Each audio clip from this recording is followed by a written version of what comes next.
No room for complaints. Bounce that thought, let the dialogue reign. Star Hoop Central, we reign in the game.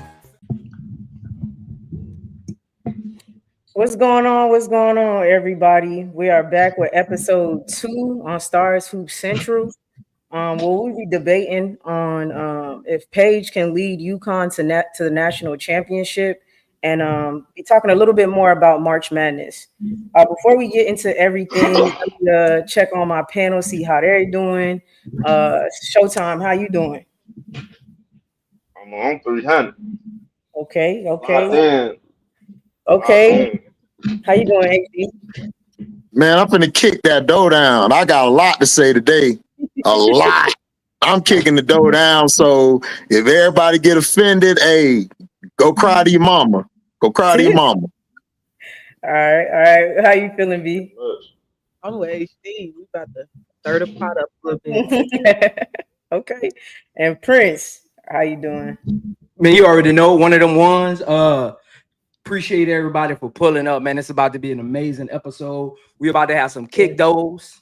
We're about to have some crash outs. We're about to have everything going on, man. Hope y'all locked in, tuned in, on your way home from work, at home, chilling, whatever you doing. Eating mozzarella sticks, whatever you doing.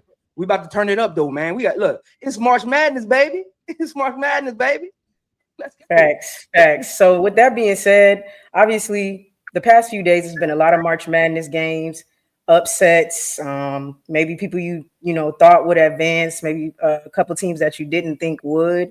Overall, it's been a great weekend for women's basketball, and I felt like after watching UConn versus Oklahoma, which I had them to win, I did like what I saw from Paige. So I want to get into can Paige Bueckers pull off the championship run? What are y'all thinking? Showtime, how you feeling about that? Did you get to see UConn versus Oklahoma? Absolutely. I watched Paige Bueckers put up that masterpiece performance, 40 piece. And if y'all remember, I've been high on UConn before they did the brackets and all of that. I've been telling people, I think it's gonna come down to my favorite is UConn, then it's South Carolina, and it was USC, but JuJu got hurt. So I believe UConn is gonna win tonight. South Carolina, I think South Carolina has a great chance also. Repeat, I give them a great chance. But man, if Paige Bueckers, because I'm gonna tell y'all something, Paige Bueckers, she always been this kind of player, but she's very unselfish. See, I think a lot of people, they look at her stats and say, well, she's not aggressive enough and all this other stuff. When Paige turning on, this is what you're gonna get. So I don't know why nobody should be surprised. I look at their talent from top to bottom.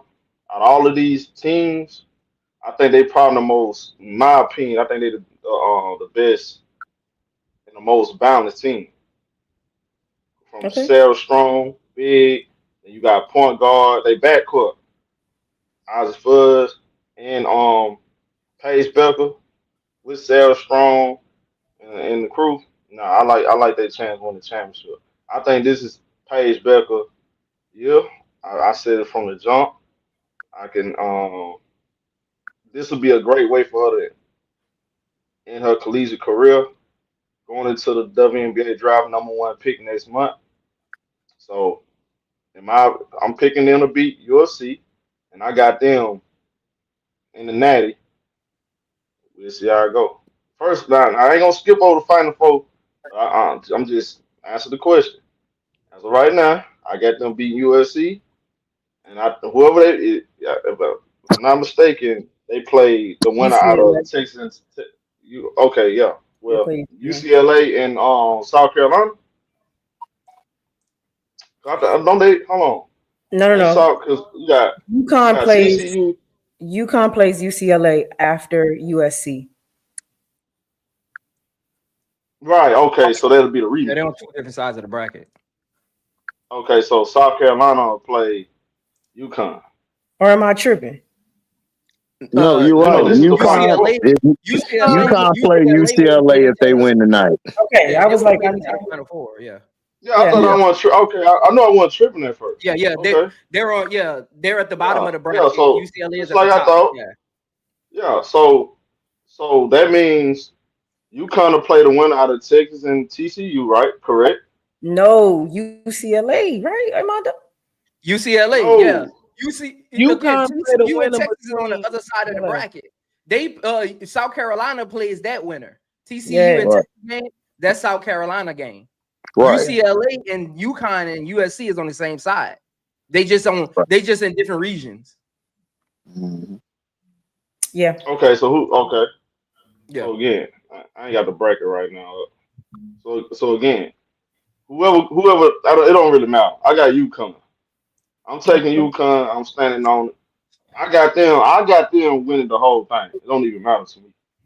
I'm picking them. If whether it's South Carolina or UCLA, which we'll talk about them and doing on later in the show, but I'm taking UConn. Paige Bueckers. She gonna finish the story. Okay. Okay. I like what you're saying. I can see why you're saying that. D, what you think about that? Do you think that Paige Bueckers could take it all the way? I do. I picked UConn to win on my bracket as well. Okay. Similar reasons to show. I when I look at UConn roster, I think they have the most complete roster. And anybody who knows sports know it's not about how you start, it's about how you finish. And UConn is a team that started to click, that Hmm. started to click later. Hey, Showtime, check your screen. Where we go? Yeah, they started Showtime to move all of us. Okay, my bad. But no, UConn started to click late in the season. They got healthier. AZ had some injuries early on in the season. She was able to come back. The freshman Sarah Strong, she got some much needed minutes early in the season just to get her confidence to help her game. But I think a lot of people see Sarah Strong and they like, okay, they got the center, but it's the backup center for me and Alfie. To me, she comes in and she holds it down. She holds it down in the paint. She does what Gino needs her to do, and that's just to hold that paint down. And I think they got the most complete roster. Um, I think it's time for Paige to win. And I said if Paige win a ring in college, it's gonna upset a lot of people. It's gonna upset a whole fan base. It's gonna shake some stuff up. So I think they can get it done. Paige is the key. And I'm seeing a different Paige though. Like March Madness last season, she didn't have these type of games, but she had high scoring games. But it was more so she was still deferring to her teammates. I'm seeing Paige from Hopkins right now. Mhm. I'm seeing a takeover Page, a Page that's like Gino then got in her ear and told her, "You the best player on the court every night. And we need to see it." And she kind of showing it. So I'm excited to see what she gonna do. I don't think it's gonna be easy, especially with the team I think they're gonna play against in South Carolina. But I think she and UConn will be able to get it done. Okay, yeah. I think the reasons you listed are good, and the point you made, I don't want nobody to miss it. That it shakes some stuff up if she does if she does win, some fan bases and stuff like that. So that'll definitely be interested if and when that comes through. But I gotta get to my South Carolina guy because I just know, you know what I'm saying, he has a different perspective on if Paige Bueckers will lead UConn to the national championship. So what you got on this, HD? Well, first of all, I don't think Gino did a damn thing. I think Paige has always been her. I think Gino problem, in my opinion, is he tries to play these mind games with Paige, where it's like, okay, you're shooting too much, now pass. Oh, you're passing too much, now shoot. Instead of just Paige just came out and said, F you, Gino. F y'all. I'm her. I've been her since I've been here. Y'all been playing on my goddamn name. Now I'm here to show y'all what time it is. And I'm going to drop this 40 piece to you. Hold my beer. Y'all go home now. Now I'm finna go after USC tonight, and I'm going after UCLA too. And look, she got a real good chance to win. But the thing is, the reason why I don't say she does is that South Carolina, out of all these teams, has played against some of the best competition this year. Even when they were down, everyone was like, yeah, it's finally time to slay them. They choked down the stretch. And to me, in order for Paige to beat South Carolina, she's going to have to go around like 25 or 28 to me. She's going to have to, everybody else is going to have to show up. Ozzy's going to have to show up again. Sarah's going to have to show up again. And do I think they do that this time? I don't know, because I think defensively, Don knows how to play against Paige and them. That game, they blew them out and everything. I just think that game was an anomaly because they just got beat by like, 3-4 ranked teams already. So they came in the game hearing all of us, especially me, like, who are y'all? Like, what are y'all? Like, who are you? Like, y'all have a weak Big East y'all play in, and then you schedule some beasts to play, but you lost to them. So now you got one win, and they've been banking on that one win in that weak Big East conference. To me, Paige was the reason that they really turned it around. Gino, to me, was in Paige's way, because Gino overcoaches a lot of times. Sometimes you just need to let the player be who they are and let the game come to them. So Paige just said, F it. You talking is it. I'm going to show you why you brought me here. I'm going to show you why I'm in the same sentence with Taurasi and all of them. But in my opinion, I think they fall short in the finals. I think they beat UCLA. The only way UCLA can win is if the coach let Kiki be Kiki and stop putting her in this BS system she got her in. Other than that, I got her losing in the championship game.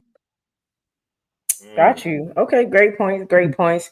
I mean, I can understand why you feel like that. Not even just about UConn, but just Dawn. It's hard to bet against her. You know what I'm saying? Yep. If they make it to the finals, so I understand why you just trust in that. She's not gonna lose to the same team twice. So I understand. So what you think, Prince? What you got on this? Do you think Paige Bueckers takes UConn all the way? Hey, look, man. Look. I think Paige Bueckers been in her own way. This is why. Look, when you think about basketball players, you got to remember, once the whistle blows, a player's mentality is up to them, not the coach. The play calling is on the coach. So if I look at a game and I say, why isn't Paige touching the ball every other time down? Why isn't Paige running a pick and roll every other time down? Why isn't Paige getting to her spots? Then I'm going to say, Gino, get it together. But if you watch UConn play, even against the teams that they lost to, like Notre Dame, Paige had opportunities to score early in that game. Paige has opportunities. Gino is in press conferences saying, I need Paige to shoot more. It took Paige 25 games to get the memo. Look, UConn has a bottom 50 rebounding team. UConn is a bottom 25 paint defense. You go against UCLA with that mentality, with those numbers, good luck guarding Lauren Betts. Who gonna guard her? Who gonna guard Lauren? That's the question UConn needs to figure out and answer, because it ain't gonna be their shooting. I think their backcourts match up pretty well. It's going to be, how can they stop Lauren Betts from getting the offensive rebound, getting to her spot in the paint? I heard B say yesterday that LSU biggest problem was you got to stop Lauren Betts from getting 5 feet and posting you up and putting on your back. You got to fight her at half court. Look, even as a guard, if I'm in a mismatch with a big, I'm gonna start fighting you at half court, not at the free throw line. Because by the time you get to the free throw line, you literally got possession. Because if you 6 feet or taller, 2 steps and I'm at the rim. So if I start fighting you at the free throw line, 2 steps, I'm already posting you up at the rim. It's like me going to a blacktop and little dude 4'11" trying to guard me. Like, come on, man. He picked me up at half court. He might have a better chance because by the time I can really get down there, even though I can probably still bully him, by the time I get down there, the ball has lost the set. Basically, by the time I get there, the swing pass to get to me has already been missed. You got to fight Lauren Betts at half court. I don't believe that UConn has the perimeter defense to actually guard her one-on-one. They're going to have to figure out how to play her yet stay home on shooters because that's what UCLA wants to do. But again, they got to get past USC tonight. We keep forgetting about that. You still got to get past USC. I know they without JuJu, but y'all done woke up in Kiki. And again, if you look at how Kiki plays, if Kiki can get to her spots, if Kiki can get to the nail, if Kiki can get to that right elbow, UConn could be in trouble tonight. Like let's be real. Let's be real about it. Like UConn ain't out the water yet. I know we want to talk about them versus UCLA, but they not out the water yet. Again, tonight game, I think is going to be an AZ game. Tonight game has to be an AZ game because she's gonna have the favorable matchup. Tonight is going to be where I think AZ shines tonight. I think AZ goes 5 for 8 from 3 or maybe even 6 for 9. I think tonight is going to be an AZ game. I think she's going to have 20. I think she's going to have 20 to 25 points. I think that's how they overcome whatever USC throws at them. Because again, USC front court is a little better than theirs as far as like the key matchup goes. I mean, I know they got Sarah Strong, but I got to see her in March Madness a little more against tougher competition, tougher competition, because every team they played is real guard heavy. I got to see her against like paint presence. I got to see how she plays in March Madness because March Madness is a different monster. The lights are brighter. Everybody's dependent on everything you do to make up the differences in each team's matchup. So, I mean, they still got to get past USC before they even get to UCLA. But for UCLA, Lauren Betts is going to be a problem because, I mean, they're not a good interior defense. Let's call it what it is. They're not even a good transition defense. So, Kiki Rice will have a field day. And I think tonight, I mean, that's going to be another obstacle for them as well because USC likes to get out and run because Kiki can literally bring the ball up court. She can turn it to a point forward at times. So that's going to be a problem for them tonight that I think they're going to have to overcome, slow the game down a little bit, muck it up a little bit. You get physical with USC. They get a little frazzled. They get out of their sets. So I think that's probably going to be Gino's like calling card tonight. Get a little physical with them, muck it up a little bit, make them shoot. Make USC shoot. Don't let them get 10, 12-foot shots. Make them shoot because USC is not a good 3-point shooting team. They're middle of the pack. If you look at their actual stats, they're middle of the pack 3-point shooting team. You make them shoot and you muck it up a little bit. Stop them from getting in fast break. Play half court, muck it up, force them to shoot contested threes, and they'll pull that out. Okay. Yeah, let me say this real quick, Keith. Yeah, I hear you. I hear what you're saying, Prince. With the this Kiki stuff and all that, it sound good, sound hot. They beat Kansas State. Kansas State ain't no UConn, homie. Look, you talking about who you talking about? I'm talking about USC. I mean, they beat Kansas State. But Kansas State ain't no pushover. Don't get it confused. They ain't no UConn. They not UConn, but Kansas State ain't no pushover. That ain't Arkansas State. And then you mentioned UCLA. Kiki Rice can't do nothing. I mean, absolutely nothing with no Paige Bueckers. Nobody. I never said Kiki. Who said Kiki was even guard? Huh? I'm confused. You Kiki said Rice. No, nobody. No, you talking about Kiki area often. Kiki Rice is on UCLA. No. Y'all ain't listening. Why we was confused? No. But I literally switched. Hold on. Hold on. Let me finish. She got some breaking news. Hold on. Let me finish real quick. I'm Okay. talking about both Kiki. Kiki Arialton, that was cute. Kansas State and UConn. Kiki Rice, she can't guard no Paige Bueckers.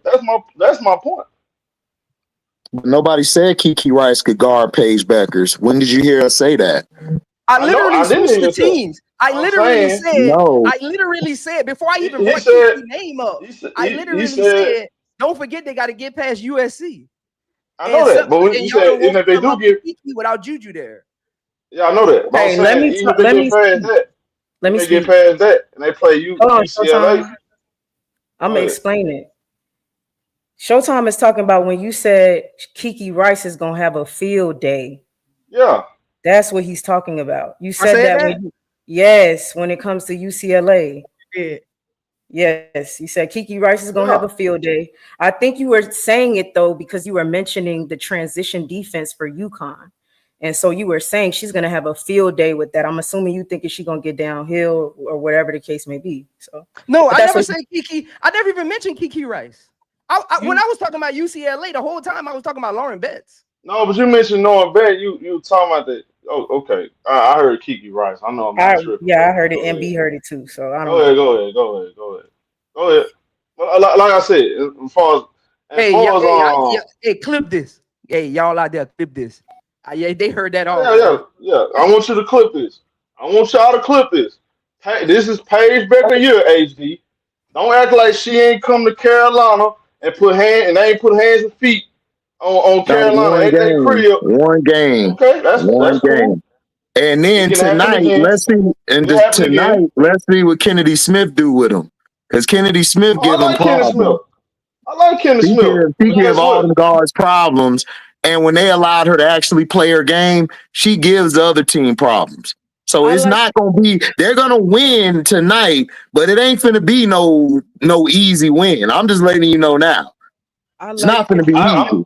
but it's I only don't. one Hey, Kennedy Smith. oh, go ahead. My There's bad. Go only ahead. one Kennedy Smith on that team. You take away Paige, we already seen how Paige is when you take her away. The thing with Paige Bueckers that people don't understand is she's not going to play into your hand. You don't get her to Mm-mm, play your game. She plays her mm-mm. game all the time. So if you double team her, if you put your best defender on her, she's just gonna get 10 or 12 assists. That's it. She's just gonna get 10 or 12 assists. She's just gonna run you off 1,000,001 pick and rolls until she gets into a midi. Paige don't play at anybody else's pace but Paige. And that's why I agree with Prince. The only person that's holding Paige back is Paige. She's capable of doing everything she just did. But I don't know. I think y'all letting Gino off the hook with that one, but it is it what it is. may be, but Paige plays such a she plays such a pro game that like she don't get sped up. She don't get rushed. She don't play Mm-mm. into your hands. And we seen it with like the South Carolina game, for example. They put their best defender on Paige. They double team Paige. Paige's shot wasn't falling. Guess what else she did? Got 12 rebounds and 12 assists. She Okay. found something else to do for the team to win. She's Yeah, not I gonna know that. be out of the I'm game. not. I'm Only not really worried about Paige. My thing is tonight is I want to see what the others do, the other players do. I'm not worried about Paige. Paige could be the best facilitator on the floor. Paige could be the best scorer on the floor. Paige could do whatever she wants. I'm not even focusing on that. My thing is that Sarah Strong is going against two bigs down low. Whether you like Kiki or not, she's a size. You got Rhea Marshall, you got number 34 off the bench. They could really wear her down. Then their perimeter. Yeah, that's all cute with the other players, but I'm saying if they could get on a hot streak and they could D them up, UConn, they could get Ozzy off her spots, and they could, of course, go at the other girl, I can't think of her name, but the other white girl who's their shooter. She's the sixth person off the bench. If they could get all on them and stuff, it'll be a long game. they don't have to make Paige speed up. All they got to do is just get on Paige and then watch everybody else if she tries to switch up. They just got to play enough defense. They just got to get all up in her a little bit, switch the looks each time. Don't come out there with the same look. See, South Carolina, they came with the same looks too many times and they got torched. So if you come tonight and switch up your defense on her and turn it, and when she's trying to pass this play and you bring your spots, you switch off of it at the last second, you could really confuse Paige and you could keep the game close. But UConn's still going to win. I'm just saying UConn's not finna blow them out. It's going to be a tough game. Y'all just acting like USC just ain't got nobody over there because all they've been talking about is JuJu. No, we ain't saying that. No, we not saying that.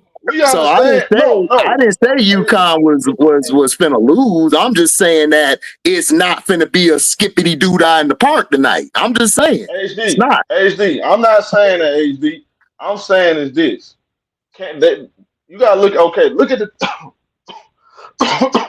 do you believe Kansas State guard players just as good as UConn? Because I don't. What? I like Serena. No, honestly, outside of Paige, their guard play is like okay. Showtime. Don't you know they got their guard play is not all bad. Like outside, let's be for real. KK Arnold or Sundale or Pondexter. Nah, like let's be for real. Like the one girl off the bench. Like let's be for real. Like outside of Paige, they ain't got no guards out there like that. They don't. So unless I missed something, tell me who.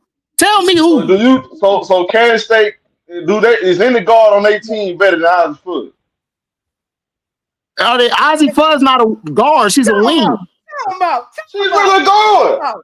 She's not a guard, she's a wing. Reputation or what she has. What's their backcourt? Are we talking about backcourt is Paige and sometimes it's KK and it's on the chin girl. I'll be seeing Fud playing. Oh, okay. I got you. No, Fud bring the ball up sometimes, yes, but she's a wing. Yeah, it's chin. What are you talking about? She's not a guard. Okay, I see what you're saying. So you don't count Fud as a. Okay, I get what you're saying. No, I'm counting the guards. I'm not counting the wings. Okay. Yeah. Okay, I got you. I see what you're saying. Yeah, outside of that's true. I still don't believe nobody on Kansas State. None of them players are just as good as Fud, other than Paige. I think like Sarah Strong and Kiki Ariafa. Whichever one of them. Okay, I see what you're saying, HD. As far as the guard play, go ahead, B. Yeah. Between Sarah Strong and Kiki Ariafa, whichever one of them show up dictates the game. Kiki kind of folds when she plays against bigger centers. I'm not worried about Sarah Strong guarding Kiki Ariafa because UConn got a 6'6" center who can guard her. Alfie is going to be the one who guards her. Sarah Strong not. But with Kiki can make this an even better game if she shows up and play. If Kiki don't show up and play, it's going to be very hard for USC to stick around as long as they did with Kansas State and ultimately win. Kiki Ariafa is the difference maker. She's the senior on the team. She's going to have to play like she's the senior on the team. Big facts. As far as my perspective on why Paige Bueckers will lead, why she will lead UConn to the national championship. I mean, I'm with Prince on we got to see how they do against USC and UCLA. I do think they beat both teams. But obviously, we got to see what they're working with. Paige can't be passive. And everybody, it's like everybody's going to have to show up though. And if we say, let's say it's going to be South Carolina versus UConn in the finals, which I think a lot of people think it's going to be that rematch. I think it's going to come down to coaching, to be completely honest. I think it's going to come down to who's going to coach the game better. Because both of them are extremely experienced. And both teams, I feel like it's somewhat of a level playing field in different ways. So I can't, it's hard to answer the question. It's like, I feel like she could. I feel like they can win the championship. it's hard to count South Carolina out because somehow the Duke game, somehow they just they gonna pull it out. They gonna pull it out if it's by a cup. A win is a win. So that's why it's like South Carolina is hard to go against them. So we'll see. We'll see how that goes. I mean, speaking of UCLA, UCLA finally got their revenge last night on LSU. They have been talking on social media, even the players boldly saying they don't have enough to beat us. We have a rivalry. Janiyah Barker talking about a Texas A&M and UCLA rivalry, and the refs be on LSU side and all of that stuff. It was a whole bunch of stuff going around, and the coach as well, saying that they've been thinking about playing LSU since last year. So what do you guys think was different this time that had UCLA beat LSU? Can I go? Yeah, go ahead. Number one, like he in class. Number one, last year had 10. This year had Big 4. That's the main. Hold on, say that. Hold on, say that again, because the people in the back who said that, we didn't need 10 this year. Could you say that again, my brother? Like for the crowd in the back, please. The leader last year was Big 10. This year was Big 4. I went back and watched that game, right? Getting to the end. I look at the stat. Remember, I talked to y'all yesterday. I said, okay. I look at the stat sheet. Florida had 28 points. You watch the game. I'm like, how did she score 28 points? At the end of the game, UCLA was up double digits. She had 23 points at that time. It's like, what it was, like 66, 55, something like that. So 5 minutes. She got wrestled on points. Game was already over with. She go layup or whatever. When I watched this game, though, if you would have told me before the game that UCLA was going to control the whole entire game with Lauren Betts and foul trouble on the bench, I would have thought you were lying. I saw a couple of possessions. Them guards was wide. They got wide open looks at the 3-point line. Because you had Flau'jae and Michaela Johnson was Michaela Williams was ball watching. Way too much. Then you had what's my girl that came out the bench? Jaime's sister. He got a sister. Gilbert. Oh no, Gilbert. Gabrielle. Jaime, his little sister. Little sister comes out the bench, light it up. No, she starts. She starts at that. Not starting. I mean, not bench. You know what I'm talking about. She was cooking. She was cooking. It was the other player though. I'm thinking number 30. Number 30. What's the young girl? Oregon State. Not Gardner. Yeah, Gardner came off the bench. Man, oh my God! She came out with the K. She was ready. And what I like about Lauren Betts was this: she might not dominate. She might not gave the same scoring output, 30 points like she did the game before, but she controlled the whole damn paint. They couldn't get nothing in that paint. She controlled it. Need some more. She got on the 3-point line. There was a couple positions. I thought she did a good job. But let's be honest, y'all. Kim Mulkey, once again, got out coached. Yep. See. Got to be honest. See.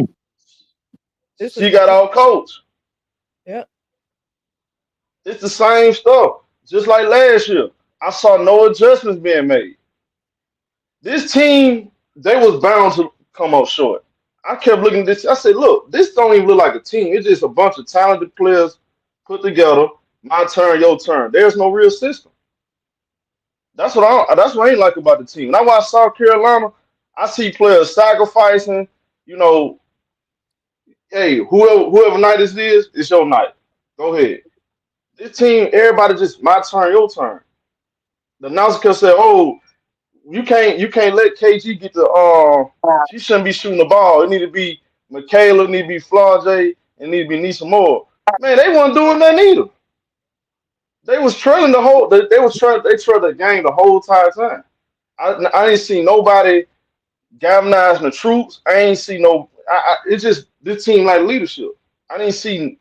I didn't see the same fire I saw in 2023 and last year. I didn't see that. I didn't see that leader. I ain't see nobody saying, "Calm down, we got this, y'all." I ain't see it. Kim Mulkey, she looking crazy as hell at Flaw J and everybody else. And just like the other game. Fudge got poked in the eye. She looking at her crazy as hell like she want to poke in the other eye. I don't know what's going on with these folks. I don't know what's going on. Look, the better team won last night. That was a very impressive because if you pull up the stats, when Lauren Bates go to the bench, UCLA production fall off. This one particular game, they actually did a really good job with her on the bench. They kept the lead. So yeah, I'll say that was very impressive. Go ahead. Great take. What you got? What you got, B? What you got on this, B? Man. Okay, so I got a lot going through my head right I know now. you was cooking on playback. What you got? So, coming into the season, I said that LSU was going to lose in the Elite Eight. And I said they was going to lose in the Elite Eight because they lack the intangible you need to get you over the Elite Eight hump. And that's a leader. Somebody who actually go out there on the court and show you that they're the leader. They're vocally the leader. And they just bring that calm and presence to the team. They lack that. They didn't have that at all this season. I always thought that LSU was going to be a top 10 team. They're an Elite 8 team. They're one of the best 8 teams in the league. They're just not one of the 4 best teams in the league. The 4 best teams in the league is going to end up in the Final Four. But yesterday I said the same thing as show. This is second year in a row Kim Mulkey got out coached by 2 coaches who can't sit at the table with her. Yeah. And that's the problem. Like Kim Mulkey is a Hall of Famer. The 2 Four of them coaches things. that outcoached 4 of them you, things. yeah, the 2 coaches that outcoached you 2 years in a row, they not even in the same room as you. But you let it happen. And it happened because those teams that beat you play team basketball and yours don't. It's something that should have been addressed early on in the season, but it wasn't addressed. I knew LSU was going to lose this game when I saw the starting lineup. The decision to be stubborn and continue to play Dave Wilson as your starting point guard baffled me a little bit. I understand that Power don't score, but Dave Wilson don't score either. Kalen Gibber haven't been scoring either. So that's not the reason. Power play better defense than both of them. So that can't be the reason. She's a senior as well. So that can't be the reason. And she's more poised than both of them. So that can't be the reason. I'm not understanding her reasoning and not starting Poa. LSU production is better when Poa is on the court. They get into their plays better when Poa is on the court. They actually look like a team when Poa is on the court. Yeah. So I just didn't understand when I saw Dave Wilson still starting. I'm like, okay, I don't want to question Kim, but I don't know why. Lauren Betts and Anissa Morrow kind of cancel each other out. They cancel Talk about it.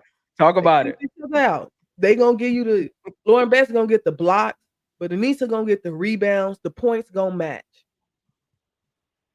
My disappointment in this game was one, Michaela Williams kind of let me down in this game. They needed her. But I feel as though because they lack skill at the point guard position, she's asked to be the point guard by default when she's not ready to be the point guard. Do I think she's capable of being a point guard? Yes. But in these situations, having Poa on the floor with her, I think would have helped her game. and her being able to get into her rhythm. She just didn't show up, and she had 6 turnovers. Those 6 turnovers killed them. It killed them. I get what Sho was saying about Flagey.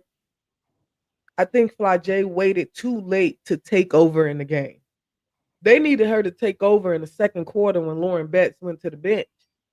Yeah. She waited until the end of the third quarter to decide, when they down 11, to decide she want to start making jump shots. And I'm like, they needed that in the second quarter. When Lauren Betts went to the bench, LSU should have went up by 15. Yeah. Yeah. Like they should have ran the score, but they couldn't. And Sho, I get what you're saying about Kaylin Gibbert. We're gonna have to talk about her. We're gonna talk about it. She was 0 for 7, first off. She was 0 for 7. And at one point in the game, LSU was going on a little run. They got the score down to 5. They had a possession where they I thought it was 4. I thought it got it down to 4. Down to 4. They had a possession where they could have got it down to 2, got it down to 1. They got the ball 4 times in that possession. All 4 times she took the jump shot and missed. During that possession, Flagey had just hit 3 shots in a row. This goes against Kim Mulkey, Kaylin Gibbert, and Flagey. Nobody on that bench and the coaching staff, Flagey or anybody, looked at Kaylin Gibbert and said, "Give me the ball." Nobody. So some of that is her fault, because the timing and when she decided to be bad was bad. Yeah. But I think it is what it is. UCLA came out and they were a more hungrier team. They wanted it more. They seemed like they had more of a point to prove. Like I said, they said they've been waiting all year for this. It's odd to me they've been waiting all year for this, but it showed that they've been waiting all year for this. I just hope they've been waiting all year for this and then forget about the rest of it. But Yeah. Appreciate that, B. Appreciate that, B. Look, I agree with most of you said. I can't wait to get my take, but I got to get my dude HD in here. I know he got a lot to talk about, man. What you got on this HD? Kick the door down. You gotta hit him with kid gloves, man. Don't do that. Don't do that, HD. Hit who with kid gloves, man? Listen, I'm diabolical, dog. Listen. Only thing I promise Prince is I ain't gonna curse. But I'm going in. So anyway, I'm gonna let you know. This has an issue. My issue here. Let's start from here. My issue with Kim has been, you have not had a point guard that you have been happy with ever. You go into the portal, you grab these players. You're putting them in a system that don't fit these players' game. Then you got 3 players who all play in the same spots on the court. You don't even switch it up. Then you don't even let Poa even get a shot. Well, I know why you didn't play Poa, but I'll tell y'all later on, people in the chat. I'll tell you later on. But here's the issue I have with you.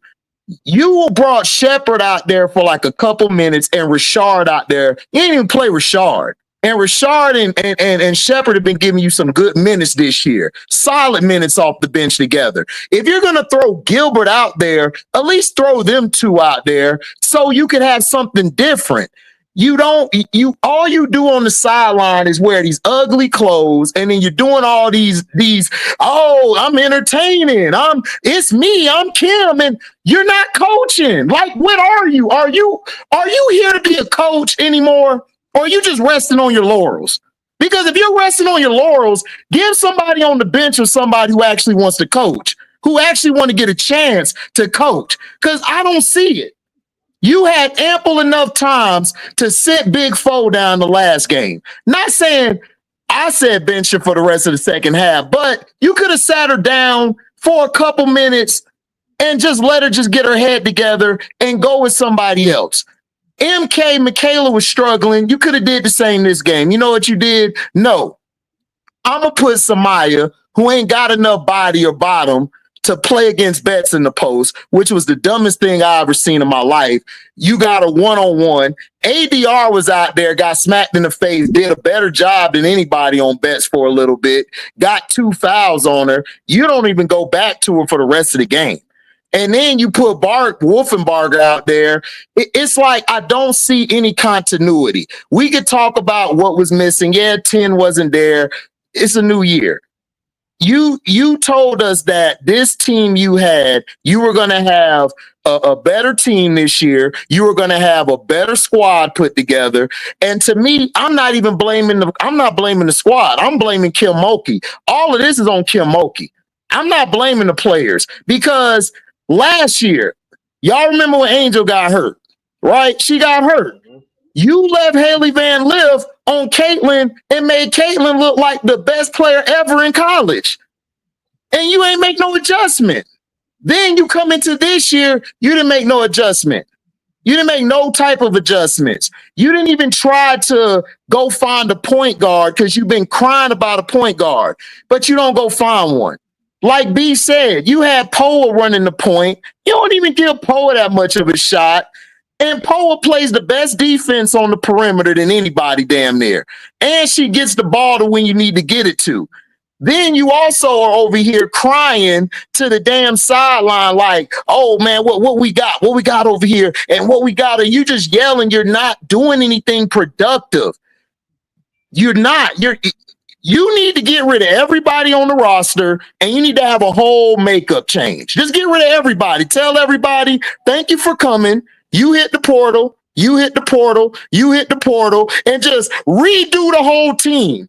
Because even next year, I don't think they get to the Sweet 16. I don't think they get to the Sweet 16 next year.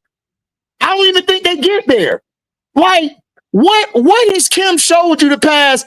And the only reason she won the championship is you had talent on the team and you had leaders, veterans on the team. But with young players that's new to the team, who has she developed? What players she developed, really? Like, to me, she keeps all her players constricted by the system. Look at Brittany Griner. Prince said this last night. Look at Brittany Griner. Brittany Griner game got better when she left Kim.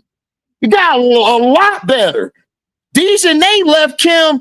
She couldn't hit the back of the barrel on the arm rim. She had to learn how to shoot from Kurt and them in Connecticut.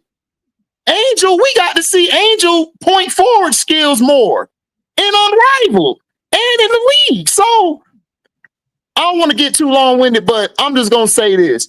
Kim Mulkey, you gotta make a choice this offseason. Go to that mirror and say, do I really want to coach anymore or do I want to be a celebrity? You got to make that decision. And then you got to go and find you a point guard or a player that fits your system. Because if you're not, you're going to have the same BS happen what happened this past year and last year. I'm done. Yeah. Yeah. I mean, I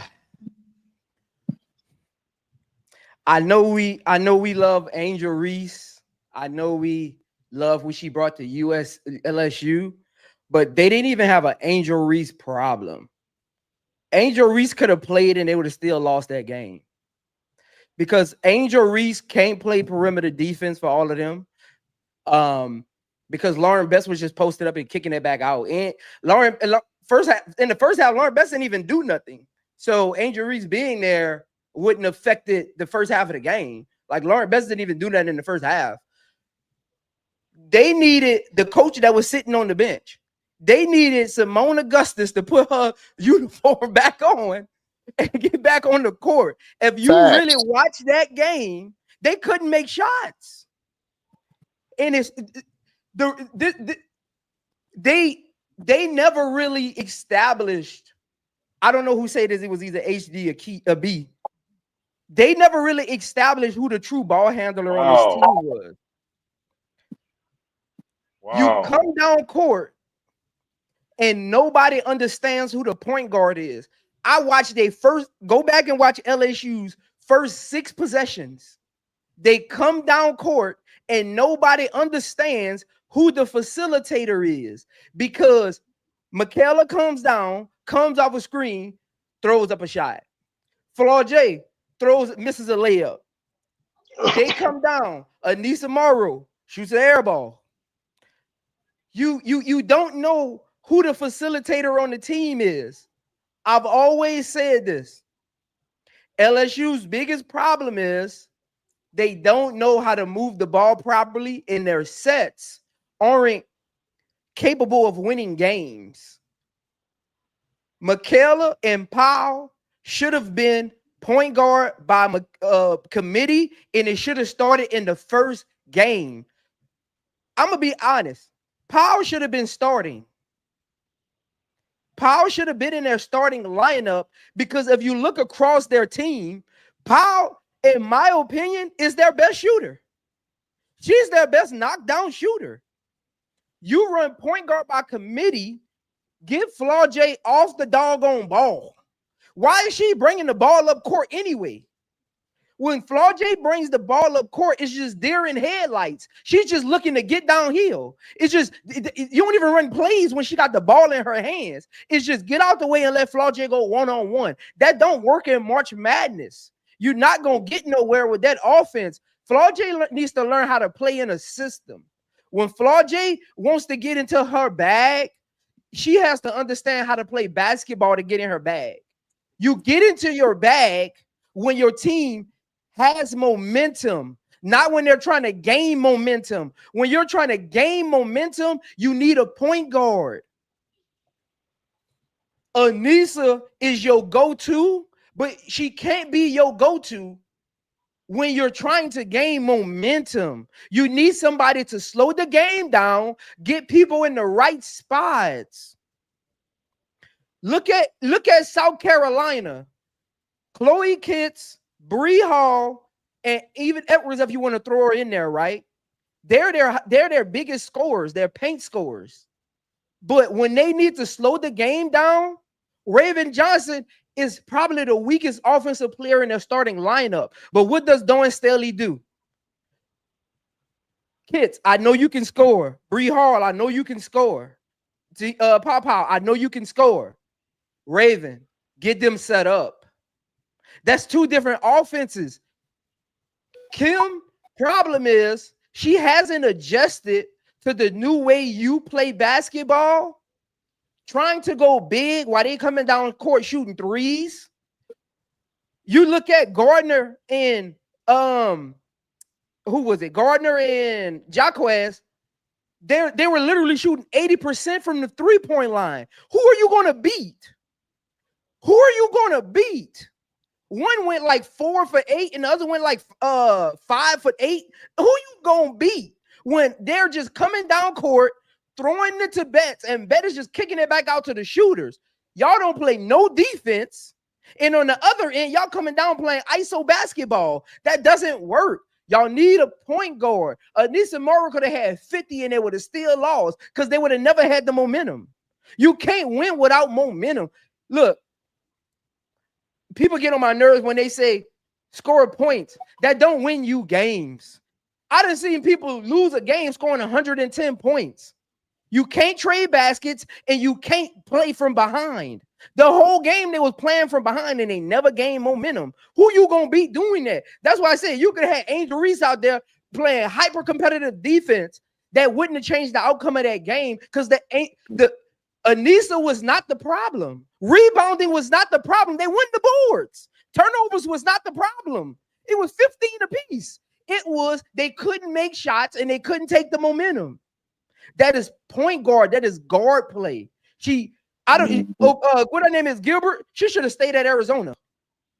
Facts. I don't know why she came to LSU. She don't even fit this team. I don't know what Kim Mulkey told her, but she don't even fit this team. Her play style doesn't even. First of all, we down 6. Gilbert, when have you ever scored? Look, I'm the type of point guard. We down 6. We just kind of got we didn't really take momentum, but we kind of teetering a little bit, crossing that line of really taking the game over right in the fourth quarter. He come down court, shoot a brick, get her own rebound, shoot it. I wouldn't call a timeout. I'm talking about went crazy.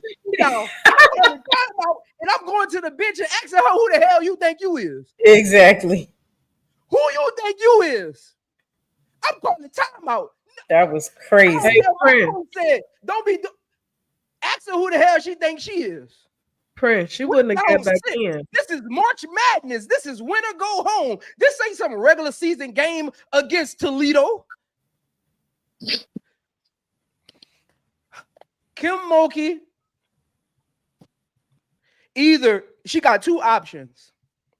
She can either change her offense and her philosophy or go to the front office and let somebody else take over coaching, because Hall of Fame coaches get fired every day. Don't bring her resume to me, because I done seen coaches with better resumes get fired because the game has passed them by. Don't bring no coach resume to me, because I could go name 10 Hall of Fame coaches, men and women, that done got fired because the game passed them by. At some point, your resume don't mean nothing when that ball go in the air and that whistle blows and those people with those striped shirts are running back and forward. Your resume means nothing. B said it earlier. She got out coached in the last 2 March Madnesses by coaches that probably won't be Hall of Fame coaches. If they are, they won't be first ballot. Big facts. LSU, y'all about to lose this whole thing. Look, y'all teetering towards being Alabama. Be careful. Y'all teetering towards being Alabama in the Tennessees. Be careful. Be careful. That's all I got, man. Not too much on Alabama, but go ahead. Okay, man, y'all all made great points. I think this is the topic we all agree on, especially about Kim's coaching and not losing them the game. But HD, you said something about she needs to clean the team up. Everybody needs to hit the portal and all of that. The first person to do that is Samaya Smith. So news is that Samaya Smith has hit the portal. I think it's gonna be her fifth year. Fifth year, right? Yeah. She had Yeah. red shirt year, Yeah. I think. Yeah, she got the red shirt year. Red shirt year. So I thought she going to Lauren Bates. I thought she did a really good job, Lauren Bates. She did the best she could. She did the best she could. I know she did. Not really good, but she did the best she could. I thought she did it good. I thought she played. Kim set her up for failure, man. Facts. No. She need to go. She need to Y'all making leave. me mad, man. That ain't why I think she leaving, but we'll talk about it off man. That's not why I think she leaving either, B. But yeah, I think we all have the same idea. However, I already crashed out yesterday during the live Crash out again. Man, the first comment I have to make is Kaylin Gilbert did exactly what Dana Evans did to Moriah Jefferson in the Minnesota game. That's when she would have been dead. But Kayla Williams asked for the ball. She brushed her off, drove into 3 people trying to pull them to her and then dish it to Samaya, and they had a turnover. And that's why they had the momentum. I think they was only down by 6 or 4 at that point. And she turns over the ball. Then I think after that, she did what you described, Prince. I mean, watching it was so hard watching that yesterday, to be completely honest. It was very hard to watch the game, just how LSU was playing. I feel like Kim should be ashamed of herself for not making any adjustments on both ends of the floor. I get a lot of people are saying, because I think they're going in on Kaylin, and a lot of people are saying, like, leave that girl alone. It's not her fault. These are players who transferred, just all this stuff or whatever. I'm not for bullying. I'm for critique, though. You did not play well. And if 10,000 people say that and that hurt your feelings, play better. You didn't play well. You were terrible. Like Prince said, she should have. Yeah, like you should have never transferred to the school. Like B said, she was out coached both elite. They gotta stop being sensitive. Look, we used to get called worse than that growing up and playing. Like y'all getting handled right now with kid gloves. Like, so she not beyond reproach, Key. You're absolutely right. She need to grow up and stop being soft. Just you played bad. You was horrible. I definitely put it on the coach mostly, but you a basketball player on the court at the end of the day. Michaela Williams would know better than it's just certain things that's common sense to me that regardless of Kim pulling her or not, this was the moment for you to defer. You are not that one. I don't know who told you she hit what maybe two game winning shots at the beginning of the season. Mm-hmm. And now every time she's supposed to be our clutch player, and we have a big three, and she's the clutch player. Are we dead ass? So I mean, just watching, y'all should have seen it. I was just sitting there like, what is she doing? No ADR again. I get it. I'm not an ADR fan, but to me, at that point, I'm not saying desperation, but adjust. Try something. You put Wolfenberger out there. You got Samaya quite literally committing sexual assault on the court. She's 6'1", trying to reach around Lauren Betts. I'm talking about Lauren Betts' booty cheeks is in her. Right. Go watch it. They're literally because Samaya Smith cannot handle her because she's 6'7". How is the coach? Are you watching that and you're comfortable watching that? I just couldn't understand it. When you have a 6'5" big body player on the team. If only to have her go in there and tire her out. If only to have her go in there and beat her up a little bit. Yeah. And then, like you said, the guard play, the point guard shit, God damn it. Excuse me, I'm so sorry. Listen, B touched on it. I want to say around the time we first met, B said Kim's system only works with a point guard who is a coach on the floor with a high IQ, like Alexis Morris. And then obviously you have that dominant big like Angel Reese, Brittany Griner.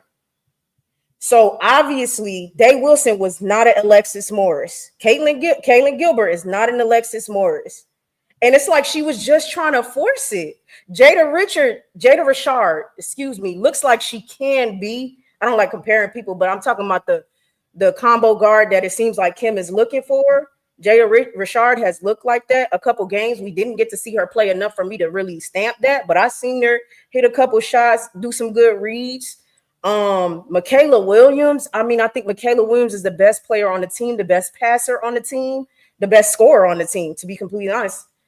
I don't know. Some people might say Flau'jae. I just like Michaela game. So Key, not to cut you off, Key, but I'm not even finna give Kim Mulkey no credit for Alexis Morris. She was about to kick Alexis Morris off the team around that time. So it was Angel who told her, no, we need Alexis out here. She fought for Alexis. So I'm not giving Kim that. But you cooking though, but I don't give Kim that. No, because she was gonna get rid of Alexis Morris right away. Okay. Well, now I know that. I didn't know that. But what was different is, I mean, let's be real, it's a different team. They didn't have a leader.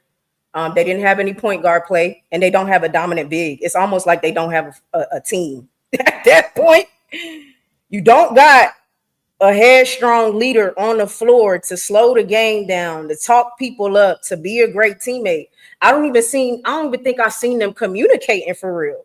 They just look frazzled, scattered, and nobody was saying anything, including Flau'jae. Okay. Yeah. Then Flau'jae decided to take over too late in the game, and everybody giving her props for that. And I'm in such disagreement. Man, Flau'jae had 12 points to me. Exactly. That's it. That's it. Look. Everybody keeps saying Lauren Betts was being dirty, being this. Welcome to early 2000 basketball, you new fans. Mm-hmm. Facts. Everybody go watch Akeem Olajuwon play. Go watch Lisa Leslie play. She literally kept her elbows high. She literally was one of the first people to even use the elbow pivot. All bigs play like that. Get your weight up and guard me different. If I know you swing elbows, that's how you know a lot of these bigs don't actually know how to play defense. They're just tall and get a lot of rebounds, and people think they're defensive players. First of all, I know Lauren Betts throws elbows. Guess what I'm going to do? I'm going to play her to a side, not stand behind her. I'm going to play her to a side. So if she does throw an elbow, she's hitting me right in the middle of my gut. That's an offensive foul. If she hooks you to the side, the referees are 50-50 with those because sometimes you're out of position because she didn't pivot already. If a player stop her at half court. How about that? How about don't let her get position with that's key. I mean, B, good point, because I said that earlier. That's how you stop Lauren Betts. You stop her at half court and make her work. You already know she's the tallest person on the court. Why are you starting to guard her at the free throw line? That right there, I put that on Smith. That got nothing to do with Kim Mulkey. Kim Mulkey could have said, yeah, hey, guard her up. But I'm a basketball player at the end of the day. We got to hold these basketball players accountable sometimes for their IQ. Yeah. That's not a defensive set. That's IQ. That's not fair. A defensive set. That's just IQ. I'm quicker than her. Yeah. Why not guard her high, make her at least take a dribble, and I can probably get a swipe down? Like, that's common sense. I'm quicker than you. Guess what I'm going to do? I'm going to guard you high so you at least got to take a dribble to get to the basket. Even if it's just one dribble, then a pivot. Lauren Betts is literally catching the ball, hooking her, and laying it up. That's not defense. That's not guarding her. Angel gave you the blueprint the year before. That's what damn, B, you just stole my damn. I was just about to say that. From Angel. Angel had that, and they're getting on the free throw line. UCLA's offense is not hard to figure out. It's like, so it's not even like Angel. It's not like Angel did something. Real quick, HD. It's not like Angel did something amazing. Now, obviously, she had 2 more inches than Smith, but Angel was just jumping in front of her, catching the ball, deflecting, whatever. Making her take that dribble. Yeah, she stayed in front of her because she knew when Lauren passes it back out, they're going to pass it back into me. Angel, not Lauren, because they're just going to pass it back in. Like, it's not hard to figure them out. Man, Samaya, look, man, these players don't have a high IQ. They just don't. So you have to tell them what to do. I know Prince saying you got to blame the players too, but look, you pick these players. You know these players ain't got no high IQ. Look where they came from. So, you know, Gilbert ain't been in no big situation like this where she got to take over the game in clutch situations. Like, Kim know these players that she got. And I think she just picked these players because she was like, you know what? You look like you can play, or you look like you could do something. So I'm gonna bring you on the team. She ain't even tested if they that smart or intelligent. Like, here for an example, I know it's a different sport. Coach Prime tests all his players before he bring them on his team. So he knows how much information you can retain, how much information you could think for yourself. I don't think Kim does none of that. All these players on the team, I think they have a low IQ. I think because Angel is so smart, she just made everybody look better than what they were because she's so intelligent. These players have a low IQ, and I blame Kim for that. Yeah, Prince is absolutely right, and B's right. Stop her at half court or work around her. Do what you do, but she ain't got that in her, man. She should have been at the end of the bench, really. A lot of these players are bench players. Piggybacking off of what you just said, HD, let me ask you, Prince, is there not a defensive coach on the like sidelines to assess Samaya and tell her? There is, but I'm gonna give you some in-game experience. Sometimes you so caught up in the game, you're not even hearing the adjustments. And I've seen coaches even in timeout say, hey, do this. And they still go back on the court and do the same thing. Sometimes the game is just faster than the coaching. Yeah. That makes sense. Sometimes the game is just faster than it's like I'm gonna give you an example. It's like watching a movie.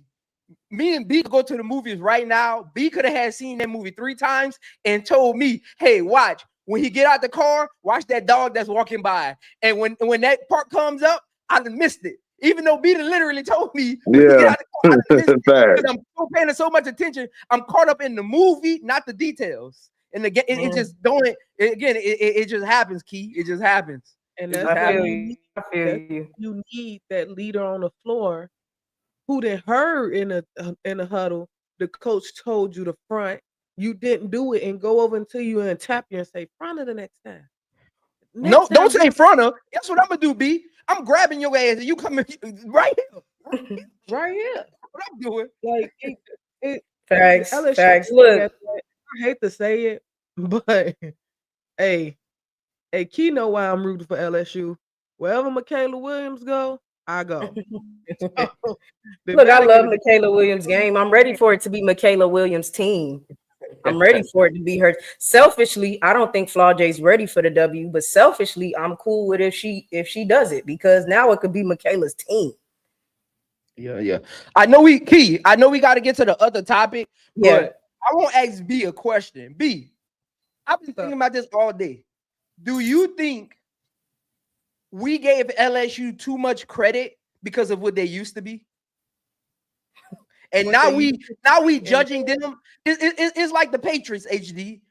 They won all those Super Bowls, and now we holding every team to that same standard, no matter if Tom Brady there or not. I think with LSU the last 2 years, that's probably been the problem. We've been holding them to that championship team standard because none of them are there. The only person that's there is Flaw J. Yep. And see, that's why I reassessed what I expected from them going into this season. I came into the season saying that they're not going to get past the Elite Eight. They have talent on their roster. Don't get me wrong. It's talent on their rosters, capable basketball players on their roster. But they were just missing something.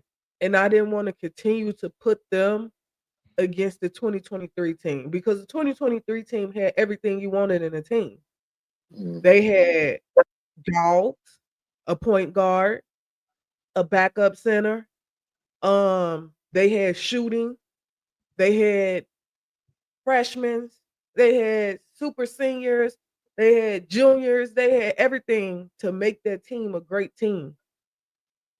I knew coming into this season that LSU wasn't going to be the same team and that they just didn't have it. And I see the class that they're bringing in next year, and I think the same thing. They're going to be a good team. They just don't have it. Unless she hit the portal and she gets like a Gianna Nimpkins who's actually in a portal who can shoot that thing and shoot the net off that thing because that's what they need. Unless she hits the portal and get her a 6'6" center, I just don't see them having it again. And I don't have faith in Kim Mulkey. I'm sorry. I think it's going to be the same thing next year. I think it's going to be the same thing next year. Like, she going to have players out there she ain't going to know what to do with, and they going to get bounced. I mean, I don't think it's a terrible, like if they don't make, because I heard what you said, HD, they don't make it to Sweet 16. They don't even make it there.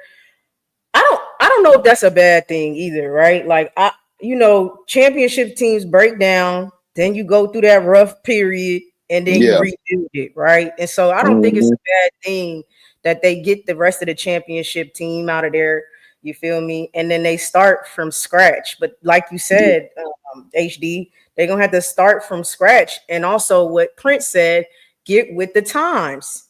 The teams are better. The players are better. Yeah, they offense is like clunky. Like, like it's not an efficient offense. Like how many y'all B and Key, y'all was covering the game yesterday. How many backdoor plays did y'all see? Man, don't get me started, Prince. You know what I'm saying? I know we got to move on. I want none. in the chat to understand where I'm going at. Like that's what I mean about their offense. It's not the players. Their offense doesn't fit the times. Like you got to get easy buckets Teams are prepared for you to shoot threes. That's why back doors have become more important because the floor is more spread now. Like Lauren Betts can't move. Get her on the move. Let if she's guarding Anissa, let Anissa set the screen. Get Flau'jae off the ball. Flau'jae, all game long, you just running baseline. Yeah. Today, you is not handling the rock. You is running baseline all day long. You just gotta. That's sacrifice. That's what great players do. They understand the task. They don't care about their stats because I could score 10 today, but tomorrow I could score 25. But guess what? We at tomorrow. Tomorrow we in the Final Four. That's what a lot of these young players don't understand. It's not about today. Do the little things so you can see tomorrow. But let's move on, man. Let's move on. Yeah. I mean, look, I'm with you. To close out that subject, listen, HD gave her that real which she deserves. So what I'm hoping though is that somebody is actually directly telling her that, or maybe she's watching the show. And she does change things around because I actually like LSU. I want them to stay my team, and I like Kim. I like Kim a lot, but yeah, if she don't clean some stuff up, man. Let me ask you a quick question, Key, and then we can move on. I know we're longer, but when she slapped the pad out of Simone Augustus' hand, how did you feel? I think I was live when that happened, and maybe with Keisha. And we was like, did you see that? Like, we was shocked. We laughed because I think, want me to tell you what I think happened? I think sometimes as former players, our adrenaline starts running and we forget. No, I don't think it was on purpose. Yeah. No. I'm talking about Simone. I'm talking about as players, sometimes we forget the adrenaline starts running. We want to be out there so bad. So we try to do little things that we would do. I think what happened was, Simone Augustus came up with an adjustment, and Kim Mulkey probably felt like she was overstepping. Look at the way that whole huddle was. They was looking at Simone. Pay attention. Really pay. Again, I don't listen to what people say. I look at body languages. They were listening to Simone. Go back and watch it again. Rewatch it. When I watch huddle, I try to put myself in the huddle. Really and what you said, Prince. What you said, Prince, Hall of Fame coaches get what? Get fired all day, B. They get fired every day. Be all right. You tough, right? I honestly think that's why they hired Simone. I don't think Moki got many years. That's why I'm like, I don't see Kim that's going. That's why I didn't. Go ahead. I didn't really, in that situation, I didn't react how everybody else reacted because I've been around a lot of coaches and I've seen people when your team don't run the play that you told them to run straight out of the huddle, anybody around you liable to get it. And I think Simone was getting up to tell her something. They didn't run the play and she turned around and just wham. That's why I didn't react like everybody reacted. But I think Simone Augustus' hire was I have 2 years in me left. Learn what you can learn so you can step up. Because Bob not going to get the job. Bob don't want it. Because if Bob wanted it, he would have had it. He had the chance when I think Pokey ended up leaving in between that little exchange for a little while. If he wanted it, he could have had it. He's fine with being an assistant coach. I think I got 2 years left in me. I'm moving on. Learn what you can learn so you can take over. It's a legacy position for real. But that's why I think Simone was hired.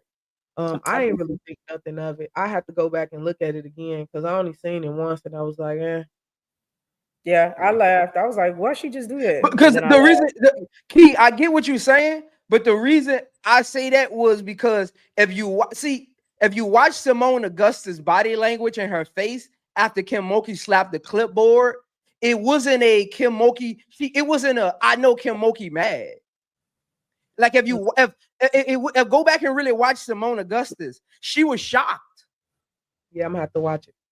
Like watch her. She was shocked. She had like that I think I see somebody in the chat say that confused face on. Like go back and watch it. Well, we'll see. I mean, that's her replacement, and she knows it. So I think her popularity gonna get her 2 more years. Yeah, I'm not saying I don't think Kim is going anywhere. Going nowhere now. Yeah, no, that's not my thoughts. I don't think she getting fired. I don't. That's not my thoughts. I think Simone is next up. But look, um, let's get into some more March Madness teams. TCU advances to the Elite Eight. What happened to the preseason Final Four faves? Notre Dame. A lot of people had Notre Dame as their fave. Notre Dame was my second team. I really liked them. I really enjoyed watching them play. But they fell to TCU, man. They fell to TCU. So what you think happened, B? What you think happened that they fell? And I got it bookmarked on my Twitter because I said it. Somebody had when Notre Dame got ranked as the number 1 team in the country. I said, "How did that happen?" And they lost against TCU. And people was like, "Oh no, you cannot count the Cayman Islands. That was early on in the year." And I was like, "A loss is a loss. It goes against your record." TCU seen something in Notre Dame and took advantage of it that everybody else couldn't take advantage of until later in the year. That's when everybody else started figuring it out. But TCU figured it out in that second half when they were down 20 and they came out and beat them. Notre Dame got 2 problems. They got a problem like LSU, who's the lead on your court, and they got a coach problem and Niele Ivey. Niele Ivey is a good coach, but this just a little history for y'all. Niele Ivey have not made it past the Sweet 16 in her coaching tenure at Notre Dame, and she's been there 4 years. I ain't gonna count the 5th one because that was COVID. Every year she's lost in around the 32, no, the Sweet 16. Every year. Every year. She just haven't been able to get over that hump. I don't think she makes the right adjustment in a timely fashion. And it was this game. They could have had this, they could have beat TCU.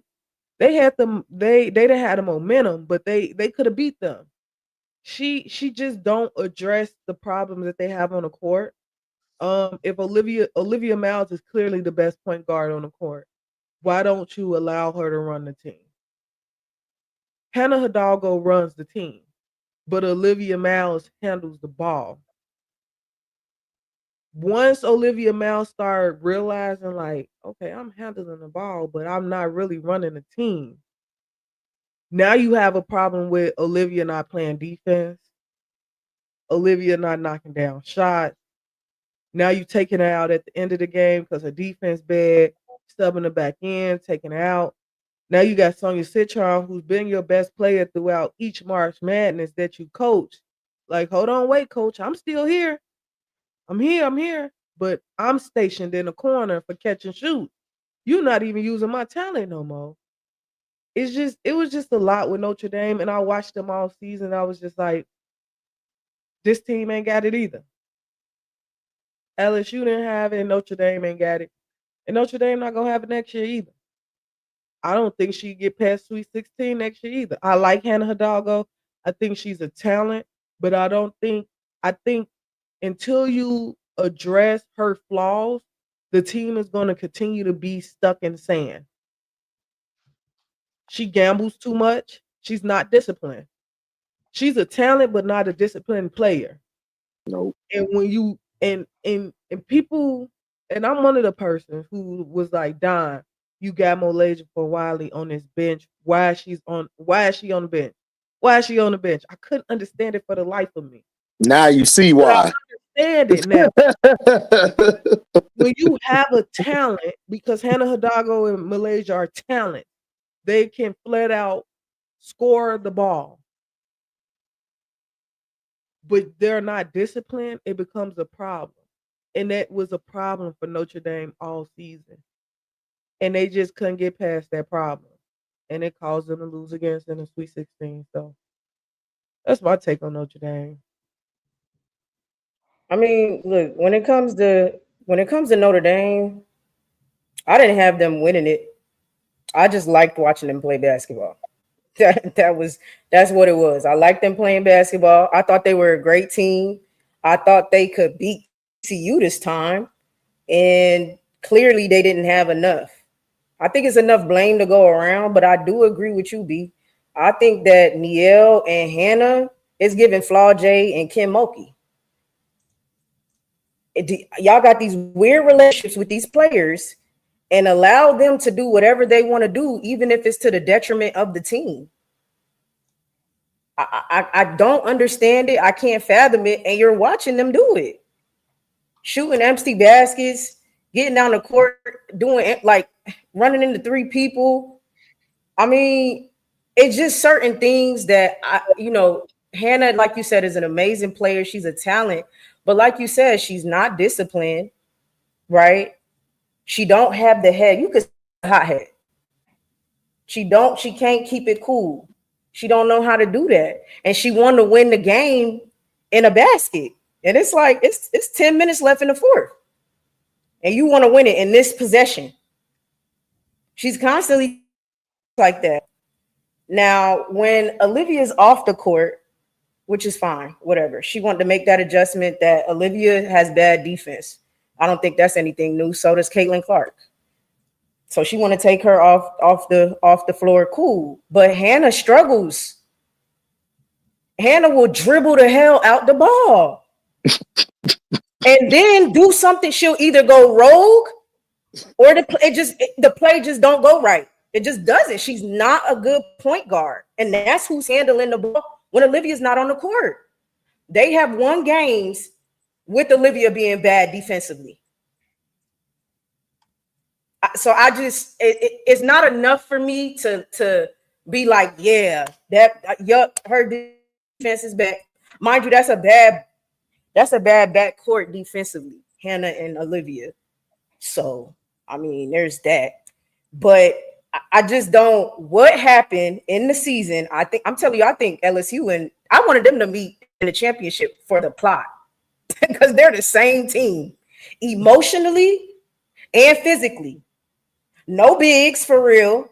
She had freaking Maddie Westbell at the 5. Maddie is not no 5. Now she did hold her own.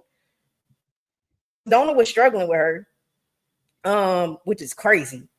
But Maddie's not a 5. Like it was just, it's a lot. And I'm with you, B. Like you haven't made it past the Sweet 16. I think she's great. I think she's learning.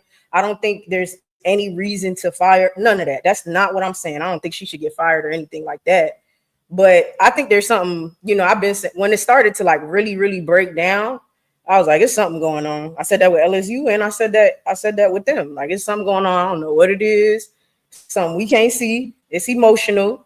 And we just finna watch them fall apart as they're doing internally, clearly. And I think Niele struggled to assess that and deal with that. But that's learning as a coach, right? If she's been there for 4 years, this might be her first time dealing with this type of issue. So she'll learn from it, you know what I'm saying, and move on. But to me, I said it at the end of the game, I felt like they lost the game because of Hannah. And a lot of people was like, look, Sonia Citron was, 3 for this. Olivia Miles was this for that. I get it. I'm not saying they're not to blame either. That's not what I'm saying at all. I'm more so saying like, even with that, I did feel like they could pull it off. I ain't saying blow them out or nothing. Even if they won by 2 points, I felt like they could pull it off. But I felt like a lot of those possessions that Hannah did, which I would never compare her to Kaylin, but it was giving Kaylin Gilbert down the stretch. She couldn't hit the bright side of a barn. She struggled. I can't remember what do you remember when she was 5 or 26? Or, let me not make nothing up. But one game she was like 3. She wasn't even 5. I think she was still like 3 of 20 or something. It may have been 5 or 20. It was something single digits and double digits. That's what it was. 3 or 19. That's what she finished. 3 or 19. Yeah. And I'm surprised her. Let me not be a D head. Combine the big. No, do it. Call that out. Call that out. I'm surprised. Call it was that out. We need to hear the truth from key facts. I need to hear it. I'm surprised it was 19. I thought it would be 26. No, I was 19 because Sonya Citron finally said, "I want to be aggressive this game." So she went 3 of 11. I think it was. Yeah. Big 3 for them went. No, Sonya went 5 or something. The big 3 for them went 3, 5, and 3. What is that? 8, 11, and forever. Laughable. Maddie Westbell had to sit down because she got 2 quick fouls. I mean, a joke. Meanwhile, they didn't get Leah 2 King the ball back. She was 5 of 5. Oh my God, I almost missed that point. They decided to get that point at the end of the game, and she was perfect. She was perfect. I ain't finna say that Leah 2 King was finna win us the game, okay? But there was some easy shots. Hannah came down on a fast break, and instead of just dishing it off to Leah 2 King to do the layup, she wanted to take it, missed the shot. It's an empty possession. You know, I do think they could have featured Leah 2 King a little bit more. They did earlier in the season when they were winning. So I don't know. And honestly, even before that game, she had already been phased out. They had already phased Leah 2 King out of the she just had to get it out the mud. Like she just, you know what I'm saying? So I'm with you, B. I think next year, they similar. It's crazy. They literally LSU. That's crazy. When we talk it out, they literally LSU. They might not even make it next year because if Maddie's gone, Olivia declares, you got Hannah, and they don't have a great recruiting class from my understanding, but I could be wrong. So she's gonna have to hit the transfer. Top 5. I think they got top 5. They got top 5? Yeah, I think they got a top 5. Okay. Well, okay. And then I think she'll hit the transfer portal too. And we'll see what she does. I'm excited to see, as a Black woman head coach, I'm excited to see what she does in the future for sure. But Notre Dame falls. What you got on it, Prince? What you think? Same thing with LSU, man. Like, you can't blame one person. You can't blame the coach. You can't just blame the sets. You can't just blame the players. Look, when you lose, blame is to go around. You walk in. Look, after losses, I'm gonna tell y'all something. After losses, you walk in the locker room and everybody looking at each other to figure out whose fault it is. The locker room is super quiet. Yeah. The coach is in the coach's room. You hear them whispering. All the players is just sitting at their lockers, taking their shoes off, wiping their faces, drinking their Gatorade. Everybody's just looking around like, who gonna talk first? And then the coaches are smart. See, coaches are smart. They gonna sit in the office and whisper till they hear you talking, and then they gonna come out. Because they don't want to come out and take the blame. They're gonna sit in the office first. They're gonna wait till the players start talking. Once the players start talking, they're gonna come out. See, coaches are smart. Y'all gotta watch these coaches out. They are very smart. They're very smart. But I don't think Notre Dame figured out how to play together. They were just talented. They never really figured out how to play together. They never got Caval into her right spots. They never got King the ball at certain points in the game. Olivia never took over the offense at certain points in the game. Hannah Hidalgo never figured out where to actually get easy shots. Every shot don't got to be difficult, Hannah. I'm sorry. I don't know who told you that. I don't know who trained you, but every shot don't got to be difficult. Every shot don't got to be over 3 people. Lord. Hannah Hidalgo has the point guard problem. I'm going to tell you what it is. I'm going to give y'all an example. Hannah Hidalgo has the Enrique Allen Iverson problem. Yep. They can't play well with point guards because they're not catch and shoot guards. Look at the Philadelphia 76ers. People think Eric Snow was the shooting guard. Eric Snow was really the point guard. It's just that Iverson had to handle the ball because he couldn't catch it. That wasn't his game. Hannah Hidalgo has the same problem. And as a point guard, I hate playing with those type of guards. She doesn't know how to just be patient and stand there. Let me run. Just go stand there. Look, this possession, Hannah, just go take your tail to the left wing and just stand there. Let me run pick and roll with King. Let me run pick and roll with Caval. Let me run off action with Hannah Hidalgo. Citron. Just go stand there. It's okay. You're not phased out the offense. One possession, just go stand there. And it's okay. You don't got to be in every action. That's her problem. And Coach Neil Ivy, since the beginning of the season, has never straightened that out with her. You don't have to be involved in every action. Just stand there. If they double team me, let me kick it to you. Then you can go to work. Let me kick it to you with 5 seconds left and let you go to work. That's when you take difficult shots. You don't take difficult shots inside of a set with 12 seconds left on the shot clock.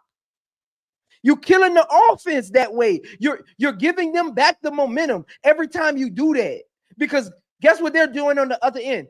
When you take a bad shot, they get out in transition. That's basketball 101. Bad shots lead to transition. Who don't know that? Sometimes I swear. Sometimes I look at these players, man. I remember I went to Tulane and watched them practice one day. And the coach let me curse them out for an hour and he didn't say a word. What are y'all doing out here? This is not basketball. You're not on a blacktop. This is an organized sport.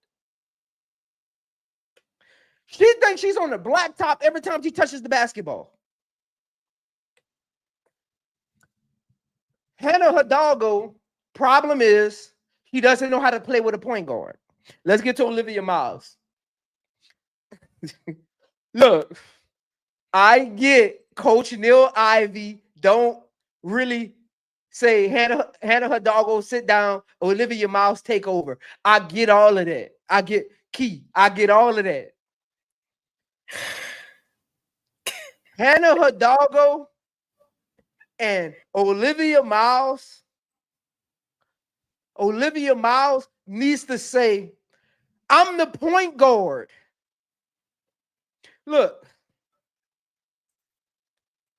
your point guard is your leader. That's why I said LSU's problem wasn't Angel Reese not being there. Your point guard is your leader. The Los Angeles Lakers had Kobe Bryant and Shaquille O'Neal. But who you think settled that team down? Derek Fisher.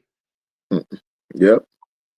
Your point, look, don't let social media fool you about this person is the leader because this person has got all these Instagram followers and this person is the leader because they score all the points. At the end of the day, it comes down to simple basketball. Your point guard is the leader.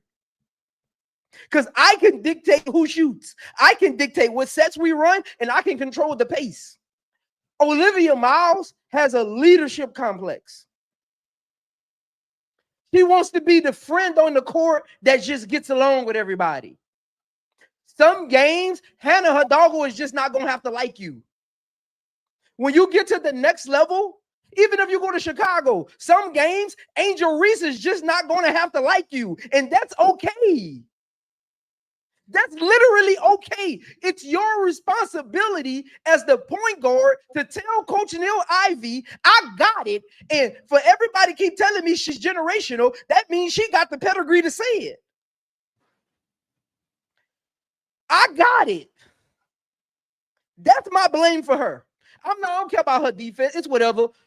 That's my blame for her is you don't know how to say I got it. That's her biggest problem. We actually agree on that. So we do agree on that. That's why I've been with Olivia Miles this whole time. Her half-court game is incomplete. It's incomplete. It's incomplete. Everybody keep telling me she's generational. Why you don't want her in Chicago? I don't even know what she looks like in half-court. Why would you want her in Chicago? I don't know what. B and HD. Do you even know if Olivia Miles can run a pick and roll? I don't even know if she can run a pick and roll. No, she can't. She can't. She can't run a pick and roll. Try to gaslight you when you start speaking the truth. I said if you go and look at Olivia Miles highlights, which I have, and I've watched them over and over and over again, her passes come from the fast break. In transition. Go Transition find the half-court highlight. I'm gonna wait. And I thought I was going crazy because I've been watching college basketball for a little while. And I just asked, what have Olivia Miles done made y'all give her the generational title because she ain't played but 2 seasons. Her and Hannah Doggo played the same amount of seasons. Yes. So I ask people that, and they always be like, "You just don't like her." I'm just like, I'm asking because I need you to tell me so I can go watch and see, so I can see the same thing you see. That's all I want to know. All of her passes to me, those passes where everybody say she's Magic Johnson and she this, she that. Yeah, they look good because they're in transition. Nah. They're from transition basketball, which is okay. But the next step for Olivia Miles needs to be how to command a team in a half-court set. I think that's a fair assessment. I definitely think that's a fair assessment. I think all of that is facts too, because like you said, she's gonna need it at the next level. However, this was her first year back playing, so it's like I'm gonna let HD go, but it's like, does she declare or does Nah, don't say that. Look, you don't like that I said that? no, because guess what, Key? Her sitting on the bench should have gave her the mentality to get back in the starting lineup and control the offense. When you're sitting out, that's all IQ play. You're not on the court, that's all muscle memory. But when you're on the bench hurt, that's all IQ play. I done got benched when I came back and didn't guard a player a certain way when we just watched us lose. And I didn't play, and I came back and guarded them the same way that we just lost, even though I didn't play. Coaches would bench me. When you're on the bench as the point guard, you're supposed to be gaining perspective of the team. Yeah. Well, yeah, but that's why I agree with the Key. That's why I just look. Inside is always good. Inside is always good. I just felt like, damn, maybe she got to get back into the groove. Whatever, So, like I said, and HD, after you go, we can all answer if she should declare or stay and maybe brush up on them skills or something, or if she would learn it at the next level coming from behind somebody or something like that. But go ahead, HD. What you got on this? I don't think I think she was mentally, in my opinion, laboring a lot this year. I don't think she has the body for the next level. Not the build, but the body. I don't think she could handle what them guards gonna do to her at the next level. And then my issue with her is she doesn't know how to. I really felt like she left Caval hanging a lot of times this season. Caval never established herself in the paint as the 5 because she really had no direction. It was either set a screen for Hidalgo, set a screen for Hidalgo, and have Hidalgo just come off the screen and shoot. And then it's like, and then Liadu King, it's like Liadu King is open all the time, rolling to the basket, and Miles never sees her. So that's why, to everybody's point, no, she cannot run a pick and roll action. And honestly, I think her vision is overrated. And the reason I say that is there was a lot of times there were players running backside or baseline, and she missed them like completely. It was like, I couldn't believe it. And that's when I was off. I said, I'm done. And then the Clemson game told me it wasn't even them 2 losses, B, or Key or Prince. It was the Clemson game. They were struggling against Clemson. Loyal McQueen took her to school that whole game. The whole game. Loyal McQueen was showing you, I'm going to show you how to point guard today. So when Ivy got to take the ball out your hands and give it to Sid trying to run your offense, I'm done. Like, now you're not the point guard anymore. And to me, you should have grabbed Hidalgo. Y'all should have hashed it out, went at each other a couple times, and get her straight. Hidalgo comes off to me as somebody, I don't care who you are. You got to bark back at a dog. You got to bark back the same way. The reason Enrique was successful wasn't because of the system they were in Notre Dame. J.O. had to tell her a few times, listen, pass that big. You dominating it too much. Marina's open over there. They had exchanges. So you have to come direct to a player like that. You can't come at him like, man, look, it's okay. Like, man, we're gonna get him next time. I'm your buddy. Don't fight me this game. Look, sometimes you had to throw hands real quick and then we get back out here to play. Because Hannah so many times had everybody on edge. Like everybody on edge couldn't take when Hannah would yell at them. But I'm like, when are y'all gonna yell at Hannah? Like, when y'all all gonna say, look, man, what you doing? Like, I was open on this play. You shot 3 straight bricks. I was open right there at the basket. I was open here in the corner. I was open at the wing. I blame this on Hannah and Neil Ivey. It's on them. Because in my opinion, listen, if Olivia go to the next level, you can't be buddy-buddy with your players. If your 2 guard is shooting the damn ball too much, you got to let them know, look, you got to stop shooting this ball. Like, we're not doing anything right now. Like, I wanted to see her come in, like, when they were down, I wanted to see her like, yo, this is what we need to do. This is what we need to do. Listen, Raven may not put up the same points you do. Raven talking to everybody like, yo, we need to do this. She coming to the court. Hey, split. Hey, she yelling it. She going to Fuwali like, yo, I need you to chill real quick. We finna run this action. That's a point guard. We've got into this mindset, and I don't even blame you people in the chat or anybody in social media. I blame ESPN First Take. I blame Undisputed. I blame them shows because they're telling you the point guard got to be the main scorer as well. It don't have to be that. You're the floor general. I don't care if you got 2 points. Set everybody up. Kobe over here shooting too much. Hey, get that ball to Shaq. Shaq ain't got it tonight, Cole. We feeding you. That's what D. Fisher was doing. That's what these point guards, that's what you're supposed to do. And Neil Ivey, in my opinion, she don't care about anybody else. She's just focused on, I'm messing with Hannah. That's it. I'm going to live and die by Hannah. I can't do that. I can't do that because Prince is right. I can't blame all the coaches. So I'm just saying, Olivia, the reason Neil Ivey was doing that, because she don't believe you got any dog. She don't believe you're that good as you say you are. I don't even think I think she think Olivia should have came off the bench. She was just playing her because she had to, because of her status. I'm just being real, because Neil Ivey never showed her any respect all year long. In the huddle, talking after games, like, she not even saying nothing. Olivia had to give a shout out to Sonya because Sonya wasn't getting no damn credit at one point.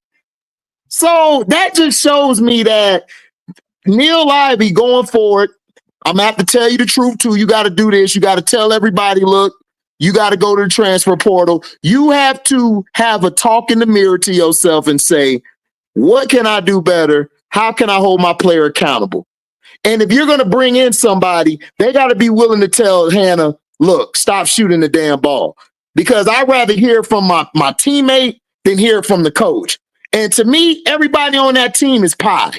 Let's be honest, they're pie. They're scared of Hannah. Hannah coming there kicking down chairs and doors. I think she kicked stuff in the locker room because I know she got that passion. Everybody's scared. They like, man, I don't want none. I don't want. They kicked in the butt. You can tell by the players. She cussed Westbell out. Westbell was done the rest of the game. I don't want. She had her head down like this, kid. You walk in the house, your mama walk in the house. And, no, ain't my fault. Ain't my fault. I ain't do nothing. You can't do that. If you want to win championships, you got to be able to talk to one another and tell each other, look, you got to get your joint together. Listen, it ain't even just Raven. It's Sonya. It's other players on their team, like Fagan done cuss people out. She done got cussed out. You got to be able to talk to your teammates like, look, you effing up right now. You need to play. And I agree with Prince on that. Like, look, y'all got to wake up. Like, Olivia, if you declare for the draft, I wish you well. But dog, if you go to that next level being soft like that, you're gonna be out the league on the bench somewhere. I'm telling you, because coaches ain't got time to pamper you and try to pat you on the back. The next level. That's all I got. Hey, That's the next level. I got a quick thing to say. This my thing with Notre Dame.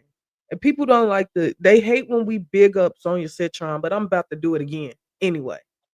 Talk about it. Talk about it. You look at this Notre Dame team and look at the common denominator and why they're successful. It's Sonya Citron. Oh yeah, She's I be fighting with people all day.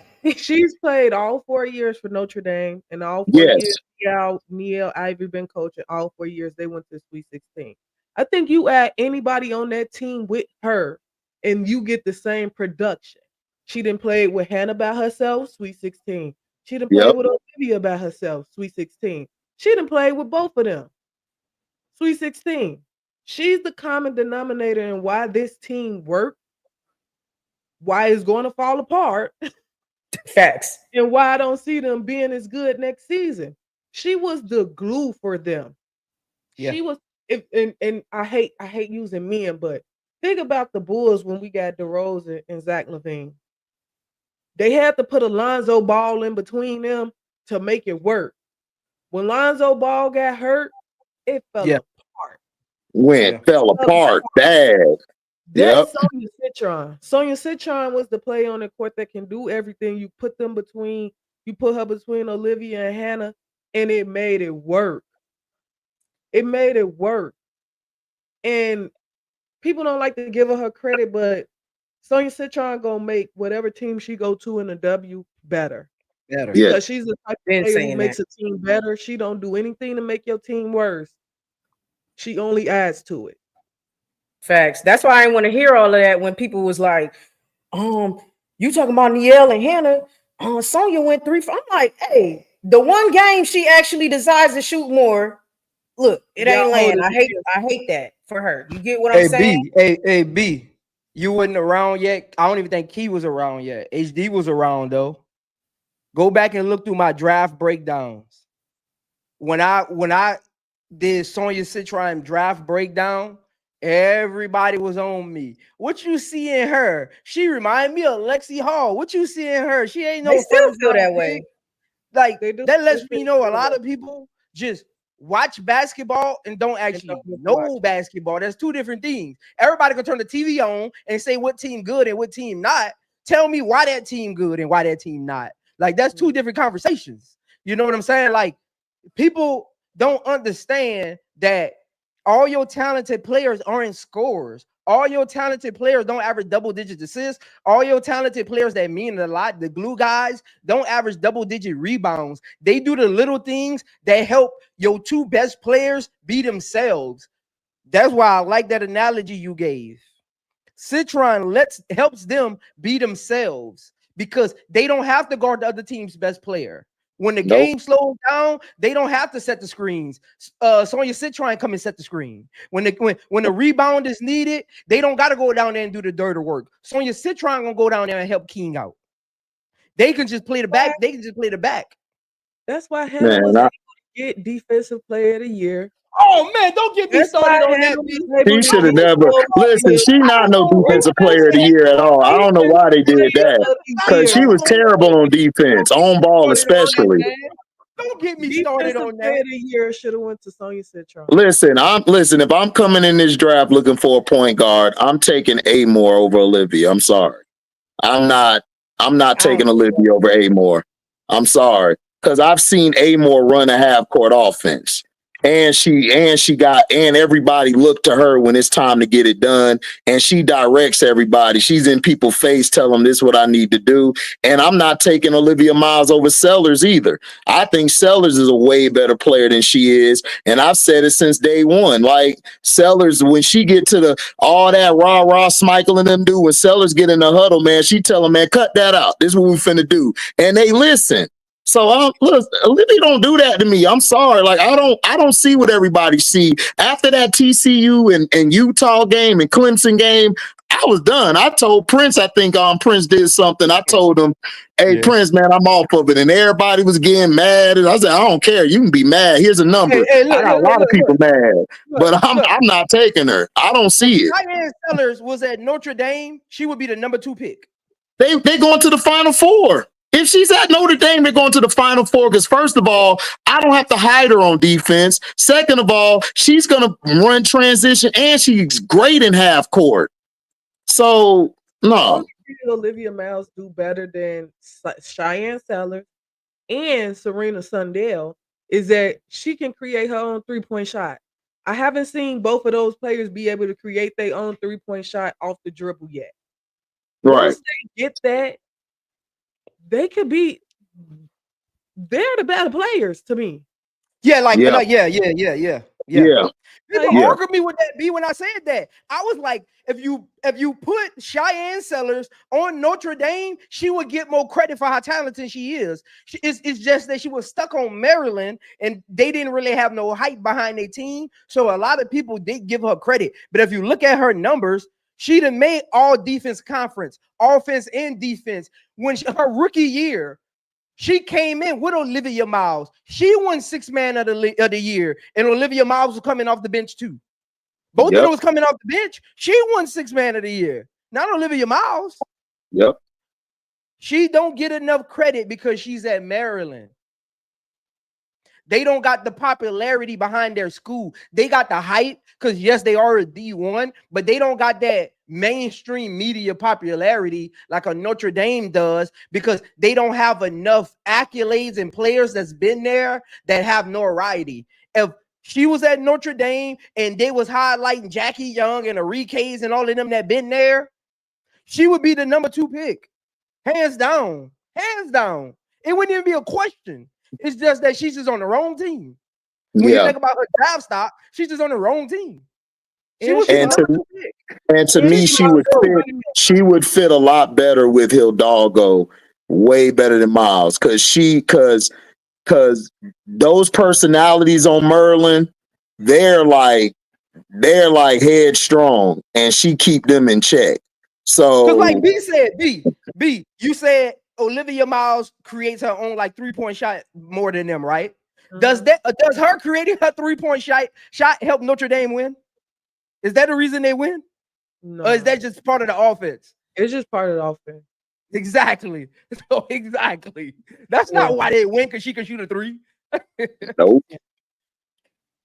Look, man, I hope well for her. I'm not trying to drag nobody, but I got to be honest.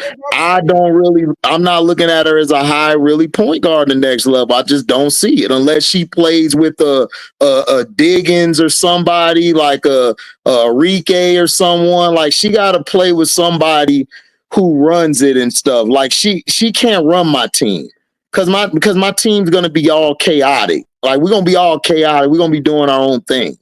So no. She can't run my team. But like he said, maybe at the next level, she can get around a Skylar Diggins or something. Because I don't think nobody on Notre Dame, even Neil Ivey, helped motivate her to turn that switch on, that leadership switch on. So maybe she can get to an NBA team. Because I don't think it's her play. I think she's talented. I just don't think she got that leadership switch. Yeah, that's what I was saying. Like, if she gets with a Skylar or a Enrique or somebody headstrong who tell her, yo, I believe in you, or somebody who can, not necessarily be Enrique, but it has to be somebody who tells her, yo, I believe in you. I think you could do this. Like, they got to put a battery in her back, and I think she'll be better. But if she comes to my team and I ain't got nobody there, I'm sorry. We're going to go downhill in the Titanic. We not finna float nowhere. Look, because I know we got to move on, Key, but this is when I knew Olivia Miles wasn't the leader of that team. TCU came back down 20. We playing y'all in the Sweet 16. We go up 6. I hit a 3, and I'm walking back down court doing shoulder shimmies. That's not a leader. We just lost to them. I want to blow y'all out. I don't care about that 3 I just hit. And that 3 I just hit, I just missed my last 3 shots before that. That's not a leader. I come down court shimmy shaking because we went up 6 because I hit a 3. Man, they call a timeout. I'm handshaking. I'm going to sit down and wait for the coach. Man, let's get this. Look, this winner go home. I'm the senior. The doggo is not the senior. I am. That's why I said fro. That's why I call her. That's why I called her a fro. Front running Olivia. That's why I called her fro. You're going to like this analogy. Remember when the Miami Heat played the Dallas Mavericks in 11 and LeBron was doing all that nonsense and Dwayne Wade was just chilling? What did LeBron say in the offseason? Dwayne Wade body language when we was up 2-1, let me know I got to finish the deal. It ain't done. And the next year, ever since then, if you watch LeBron in series, even when he's up, he's not doing all of that in the huddle. He's not gyrating. No. He's like, next play. Because somebody got to set the tempo. Everybody else, y'all can have fun, but we got bigger goals. This 3 don't mean nothing. We got to actually beat them. They beat us already. They got our number right now. Yeah, and that's what I'm saying. You gotta do everything. It can't just be through your play. You gotta be able to tell your team, look, I got this, we got this, let's do it. And I never saw it in her one time. I haven't seen it in her. Maybe she get better at the next level, but she got to be put next to a leader or somebody who's like, who can motivate in that. Yeah, this who you do see it in. This one right here, she don't emote for nobody. Man, when you bought that shirt, I was looking for it. We blowing Nike. We blowing them out. This girl right here don't emote for nobody. We blowing them out. I think it sold out after the injury. It was up there. Because I didn't get away a couple. Not up there. Injury is gone. All right. Well, look, let's move on from this topic. I feel like we really broke everything down when it comes to Notre Dame, from the coach to Olivia to Hannah. I like Hannah. I'm probably the only one up here who like Hannah for real. That's just what it is. You feel me? I mess with Hannah. That's I mean not Hannah, Olivia. I'm sorry. I like Olivia too. Probably the only one. No, Olivia can I mean play, but I'm just saying as far as a like a leader or the head of your team, like nah, she can't be on my team. That's all I'm saying. But I like her game, but she just can't be on my team. That's fine. I understand completely. Definitely have to have intangibles. And she has not shown that yet, like a Paige Bueckers, like a Madison Booker, people like that who have shown those intangibles. I'm a big person on intangibles. So after NC State, that I think you was on that live beat. I don't know. I talked about it after NC State. I was like, what is Olivia doing?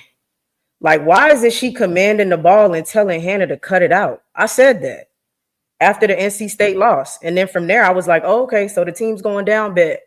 Just going to enjoy the rest of their season. I knew they wasn't going to make it that far. I did think they were going to make it past TCU.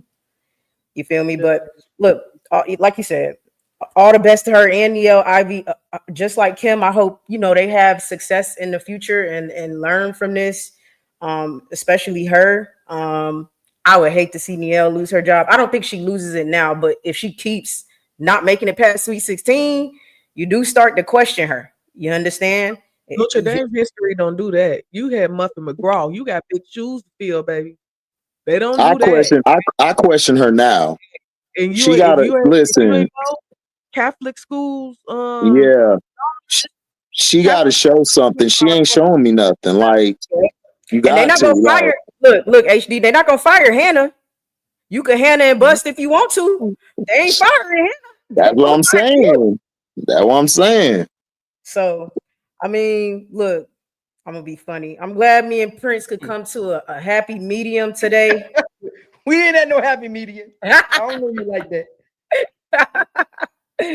But anyway, look,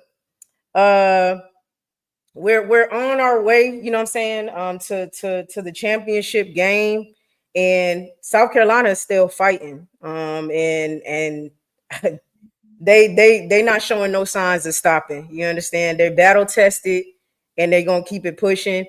Most people see them coming out on the other side at the championship game. Do you think if they win another title, will that cement Dawn Staley as coach of the generation, or era if they win another title? Does that cement her? What are y'all thinking? I think she's already. Yeah, she's already cemented. Look, she won with 3 different teams. I think she's already cemented. Yeah.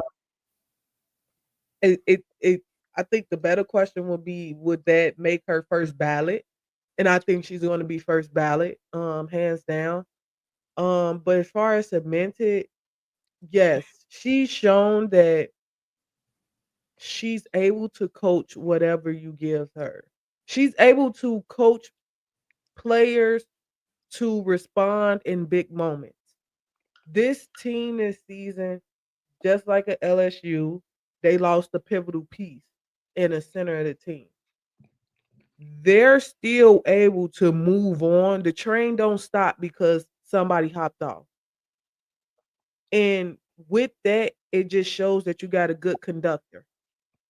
We Facts. may slow down a little bit because somebody got to hop off, but this train gonna keep moving because the conductor is in control of the train.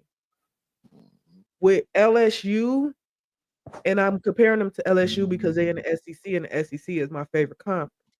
With LSU, somebody hopped off, and them cars went like this.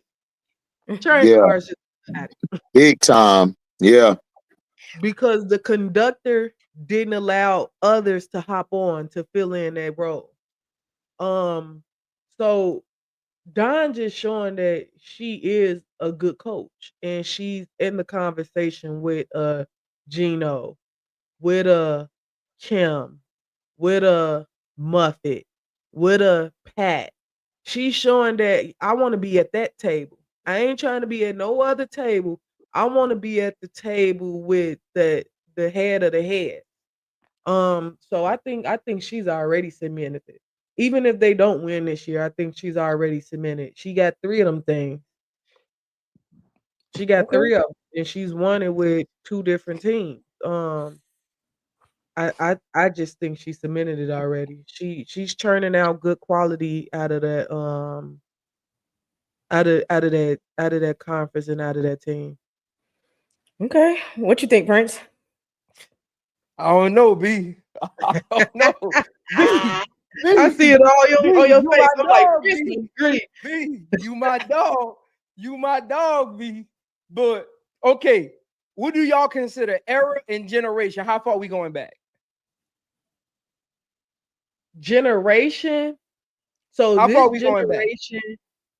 So for generation, I'm thinking because me and Asia are around the same age, and Okay. I consider this my generation. So I'm thinking from Asia Wilson to now. Okay. Okay. That's what I was thinking when I looked at this question. I'm like, okay, this generation. Okay. This But is within the last 10 years. right, last 10 years. Okay, now we getting somewhere. Because again, when we do era's generation, we got to establish how far back we going.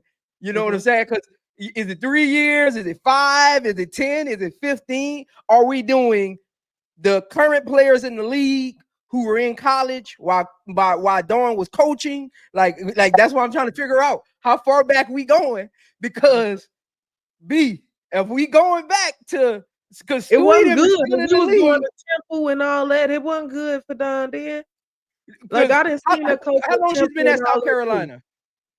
She's been at South Carolina since Asia started in 2014. I think she's been there since 2014. So 2014, right? So because again, when I was doing some research on this, look at this. Since 2014, Gino got 3, Moki got 2, Dawn got 3. So that's why I'm asking, how far are we going back? Because Gino is probably past his prime, but he got 3 in a row. Yeah. And he got That's why I'm 11. asking. If we go, I'm not even just talking. So I'm not even just talking championship. See, I don't just like I do with players. She was hired in 2008. So if we go, Hold on, I Now mean, I'm thinking we again. got if we go in 2008, we got to add Kim Mulkey to that too now. Yeah, 'Cause she got 3 in that span. Yeah. We got to add Kim Mulkey. And you brought up C-Key. I mean, B, you said you give it to Dawn Staley because she won it with 2 different teams. Kim Mulkey won it with 2 different programs. Yeah. yeah, Yeah. Now That's we true. going that far back. So, I'm listening to you now it because we was- going see, further back. Pushing the I was T. listening to you, and I was like, I don't think she realized what she's saying right now. I don't think she Yeah. realized we talking about the era. Yeah, I did a 'Cause 10-year cap. Stewie I them did. is still in the Yeah. league. Stewie's and the Fees, they're still in the league. They're still Yeah. winning championships. Yeah. So this is still their era of basketball. So I don't know, man. I gotta give it to Gino, man. Because again, I don't know how y'all feel about who the coach of this generation of this era is, but I don't just account championships. I account Final Four appearances, #1 picks, accolades, coaches of the year. Like I still got Gino. I give it I to still- Gino. I If you still going got off the Gino. era, I would give it to Gino if you're going off era. Now, my term of generation was within the 10 years. I think Dawn made a name for herself within a generation. But if we going off of era, I give it to Gino off of what you said. Just the players he put in the league, the #1 picks he had, and sustainability. Like they're sustained. That's They're what I'm not saying. in the league and getting cut. They're in the league and cemented in possibly some of the best players to come through the league. Hall of and Famers. Yeah, and Gino, of course, Gino been at UConn since before I was born, so he didn't have Before I was born. he didn't have ample time.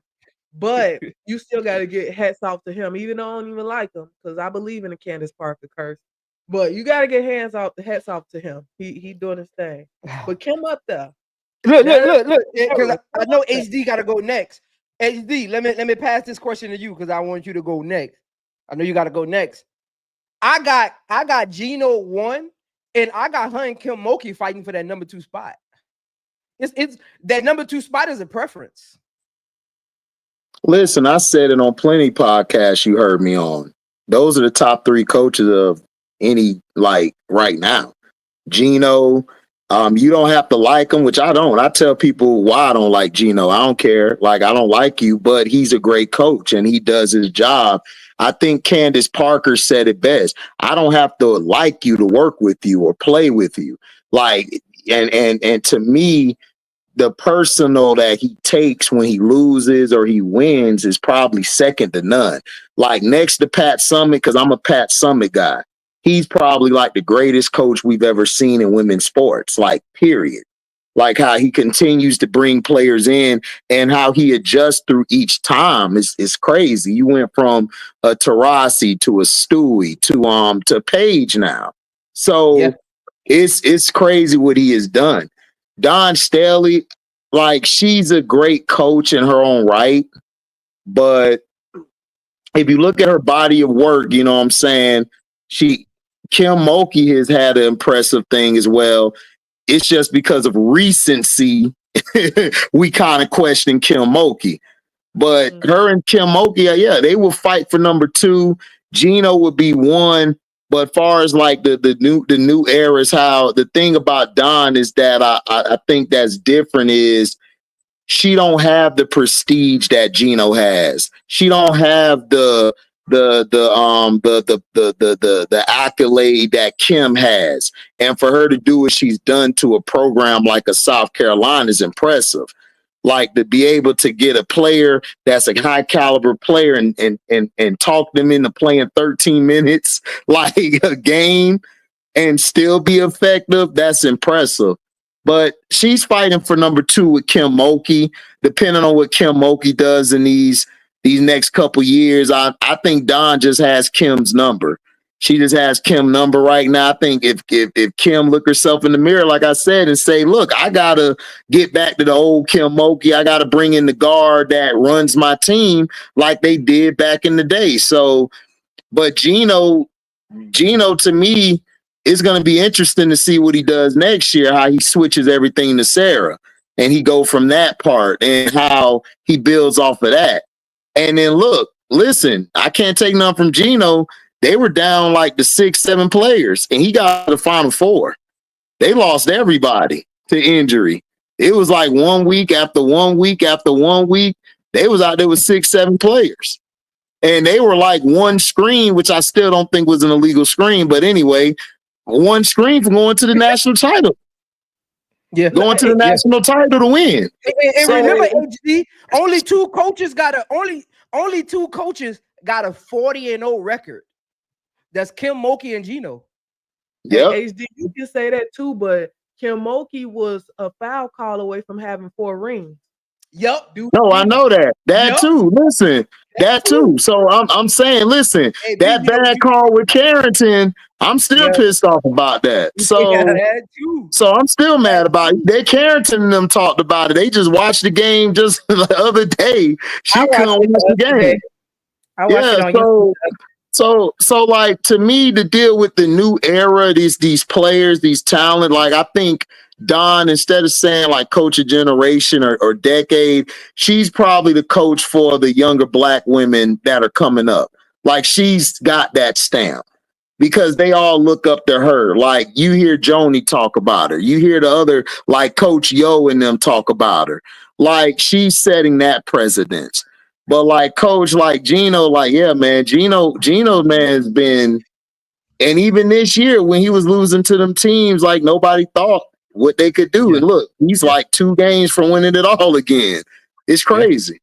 And look, I misspoke. It wasn't 3. He actually won 4 in a row. 4. Yeah, that Stewie team, Stewie from them 4 years they won. And then guess who the point guard was? Mo Jefferson. Hey, Mo Jefferson is the biggest. I just had to throw that caveat to Prince.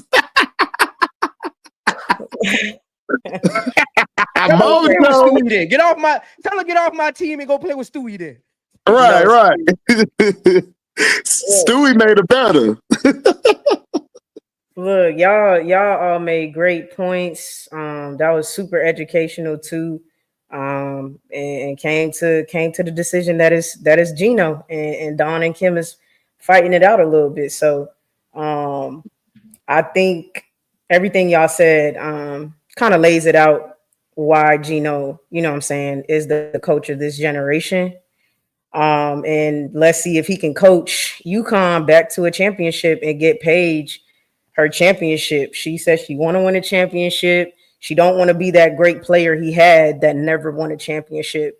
So it's going to be on him just as much as her. So let's see if the coach of this generation coaches her to a championship game. But with that being said, who do y'all have for y'all Final Four predictions? I'll go first because I've been itching to say this all day. Sedona Prince suck. I said that last game. Thank you. I don't know what in her. People let 6-7 fool them. She sucks. It ain't a Camilla 6-7. Tell them B. Tell them B. I feel similarly about Lauren. But go ahead. I don't think they play. Both of them don't play well against people their size. And I hate to go off on this tangent. No post moves. But no post separate Angel from these big players. Angel was forced to play the 5 and guard all these 6-7 players. She know how to play big. They don't know how to play big because they don't play well against their own size. If you can't beat your own size, you're not impressive to me. You can beat up on little people all day, but if you can't beat your own size, you're not impressive to me. But I said all this to say, Texas is letting TCU hang around in this game, and that's kind of dangerous. It's dangerous because Texas can go on these stints where they can't score, and TCU can go on these stints where they can get hot from the 3-point line. And I think Texas needs to pull away. Madison Gilbert, say it. Madison Gilbert. Hey, I told somebody yesterday. Madison Gilbert. I told somebody yesterday that none of the second-year players have played good in these closer games. None of them. None of them. that's played good. Yeah. I haven't seen it, and unfortunately, we're not getting that opportunity to see if JuJu be the standard because she's not playing. But other than that, none of them have played good. I like TCU because I'm taking TCU because I don't like Texas, but I can see Texas winning this game. So I'm just gonna go TCU, South Carolina, UConn, and of course UCLA. I got the same. Yeah. Texas, South Carolina, I got TCU. UCLA, and UConn. That's what I got. I mean, it's the same. Like I don't see nothing different. Like I said, unless USC come out on all heaters tonight, I don't see them winning. And then TCU, yeah, it's close, but I still got Texas pulling it out. SC and UCLA in. I mean, I don't know. It's just all the same to me. To me, we'll see. We'll see what happens when the ball roll out for the Final Four. We'll see what's up. Yeah, Yep. looks like TCU for the hottest game up right now. For sure. Yeah, I've been watching I've been watching it. And yeah. Texas was doing a big one at first, but they let TCU catch up. My Final Four, I think, is the same as B's. I think we all might have the same thing. I think Texas, South Carolina, UConn, and UCLA. So Okay. that's my Final Four. And from there, I think it's anybody's game, to be completely honest. But I've said that all year. Like everybody's like, I've said that all year. When it comes to LSU, Notre Dame, any team, though, I said this year is a year that there's no clear carved out team that you're just like, yeah, they're gonna win all their games this year, or yeah, they're gonna win it. It was anybody's game to get got. So to me, once it hits the Final Four, I think UConn wins. But if UCLA won, I wouldn't be like, what? UCLA won? You know what I'm saying? Same thing with South Carolina and Texas. You feel me? Like, if Texas pulled it off, which I don't think they will, I wouldn't be surprised, is all I'm saying. Because I think it's anybody's year. But that's my Final Four. I think this has been a really good March Madness. This was I think it was better than last year. I don't know what y'all think. I think it was too. It had more storylines for sure. It was more storylines. Storylines. I'm wondering if it was more competitive too, but I could be tripping. This year is better, man. All they covered was Caitlyn their butt all year, and that angel thing. Like, I was so happy when that was over with. This year is better, way better. Like, because you're seeing players like that came out of nowhere that's starting to look good in this coming draft. Like, and we got to talk about the game. We didn't need no good guy villain. I hate that storybook crap. Ever since I was a kid, I hated it. I always rooted for the villain. Sorry, y'all. So I'm going with this year. Just off of names. Like, we actually got to watch the games this year without any storyline, this player did this or that player got beef with JuJu. It was actually basketball this season. Even South Carolina, they got credit throughout the year this year. More than last year. Like, I feel like this year, from the start of the season till now, they've been getting more love. Last year, they was always underdogs and like overlooked. It was very weird.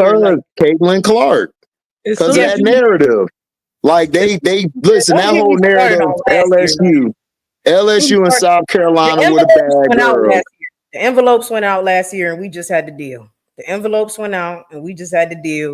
Even I love Dawn Staley down. I did not like the fact that she won the championship and got up there and said, "Thank you so much, Caitlin Clark." I hated that.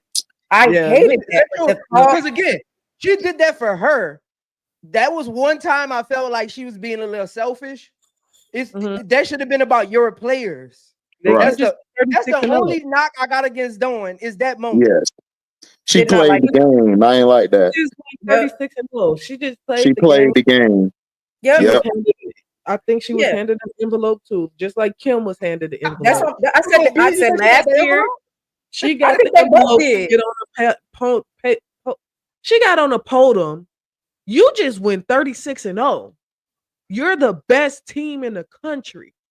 The best team in the country. No thanks to Caitlin Clark. Thank you to us for doing something that ain't been done in a while. I don't think it's been done ever. Not 30, not 36, B. She went 38-0. 38-0. Thank you And to to be us. and to be clear, why it's even worse that she did it is because what you just said, HD, what she's cementing herself as a coach, that Black woman coach that we all love and that these players love. That was a moment to, I'm not saying she's not in unity, but it was just a moment on the stage to stand in unity with all of those players coming up or that you have already coached. You know what I'm saying? It was just, that was a wild moment. Yeah, you know what, HD, I already thought it was better than last year, but when you point all that stuff out, man, that was an envelope year last year. And yeah, this year. Like everybody was handed an envelope. Nobody was really being themselves. Like even Kim Mulkey, when she was praising, like it just came off as like she was told something. Like, cause Kim Mulkey don't. Gino, the only one who stood 10 toes down, like, man, she all right, but whatever. I done seen better. Like Gino, like I done seen better, whatever. I just looked at it from a basketball player standpoint. I would have been pissed if my coach did that because I'm not viewing Caitlin Clark like a coach is viewing Caitlin Clark. She is a nemesis to me. I got to line up against her. You know what I'm saying? It's a different outlook. As a coach, you kind of like looking at everything in totality. But if I'm a player standing behind her, I'm not going to show it with my facial expressions, but with my face, with my back of my mind. Listen, we got beef. We got beef to the sandbox. Like, since the sandbox, you supposed to come out there and be like, man, yeah, we beat her. Or my team, we beat them. And you were supposed to do that. Yeah. Yeah, I hated that. I hated that. The team was on one end and she was in the cut. They talking about revenge, repeat. You know what I'm saying?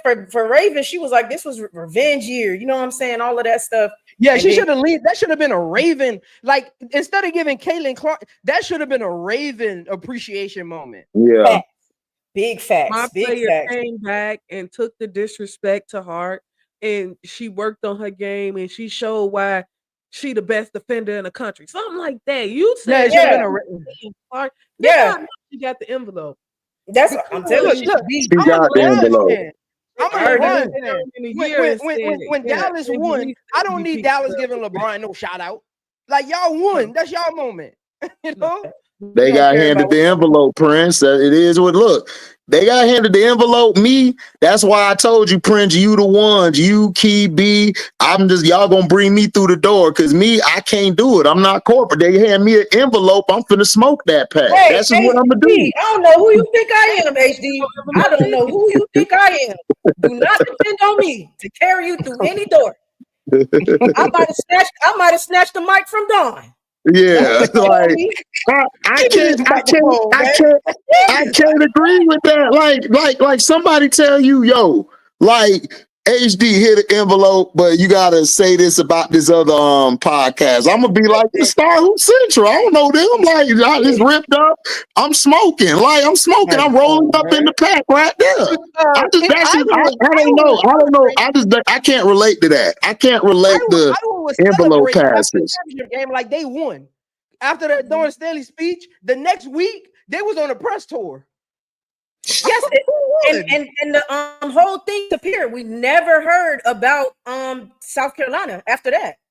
We never heard about what they did. Never heard about him again. That's why people be mad at LSU, and I'm not, because when Jill Biden got up there and said we should invite both teams, LSU said absolutely not. What Angel said. Angel said I ain't going. I ain't going. And that's why a lot of people. And they've been punishing her ever since, dog. I'm telling you, they've been punishing ever since she said that. They've been punishing her ever since, dog. Over that crap. She had back-to-back. Listen, HD, they punishing her because she had too many rogue moments. She did the ring first. Yes, that's one. then said we're not coming. How dare you be that bold and black? You know what I mean? Tell No. You got to remember, she didn't do the ring first. She did the "you can't see me" first. See me first. And then at the end of the game, when a girl was shooting free throws, she did the ring. Yeah. Man, look, listen, man, what a time! What a time to be alive. I'm glad to see all this great basketball. Last year was some great basketball too, even though we went through some stuff or whatever the case may be. And this year should shape up to be the same thing to end the final, to end March Madness and then going into the draft. Them ladies got no time from the March Madness game to go on to the draft. So I'm excited to see what they do. God, I would not hate Paige getting a ring. I ain't gonna lie, I wouldn't hate her getting a ring. But yeah, so look, any final thoughts, y'all? Y'all got any final thoughts on March Madness? Anything, just anything. My reason March Madness is better this year is because my bad, B. When would you have heard of a Serena Sundell? Right. Never. You wouldn't have heard from her. Heard of a Harmony Turner? Like these same players were playing last year. Ashlyn Jackson. Would you? Ashlyn Jackson. Would you heard from her? Ashlyn Jackson. You wouldn't have heard her name. Yeah, like you would. Hey, look, these same numbers. It ain't like they got better. Same numbers. Yeah, same numbers. Teams still got to the Sweet 16. Yeah. But you know what this year did? This year showed them the numbers are up higher than they've been in a long time. And it showed them that, man, wait, we ain't got to have a narrative, a storyline. We could just actually let the play actually play. I mean, it was so simple. I mean, I don't even understand it. But listen, y'all, make sure you go to WBB Universe and follow me, Key Facts, where I'm gonna keep hitting you with the key facts over there. Women's Basketball Universe. Make sure you go follow me over there. I'm gonna drop it in the chat as well. You got I Am Zoe Media. Head over there. Got some good breakdowns, some great knowledge for you. Go over to HD if you want some diabolical nights and takes and all of that. He gonna give it to you real. Okay, it's HDII TV, correct? Welcome to HDII TV. Facts. So just type that in the bar. I Am Zoe Media, and we got B Sports Buzz as well. Extremely knowledgeable, knows her stuff, loves talking basketball. So make sure y'all go over to B Sports Buzz as well. To subscribe to all of our channels. Yes, we have Stars Hoop Central where we come together and we give y'all a great show, but we also have individual channels as well that you guys can support and see our different points of views, just like you see it up here. So we appreciate everybody for coming through for episode 2 of Stars Hoop Central. Listen to me. If you watching, lock in right now. I don't want to hear episode 100. You just found us. You didn't know we was doing this. I gotta go back and watch y'all episodes on playback. Lock in right now. Every Monday at 5 p.m. Central, 6 p.m. Eastern time. Be here because we're gonna be talking about the best women's basketball topics. We got the best show out right now talking about women's basketball. So just make sure y'all lock in, man. We appreciate y'all. We appreciate y'all for coming through as usual. And we'll see you guys next time on episode 3. Shout out to y'all next Monday. See y'all next Monday.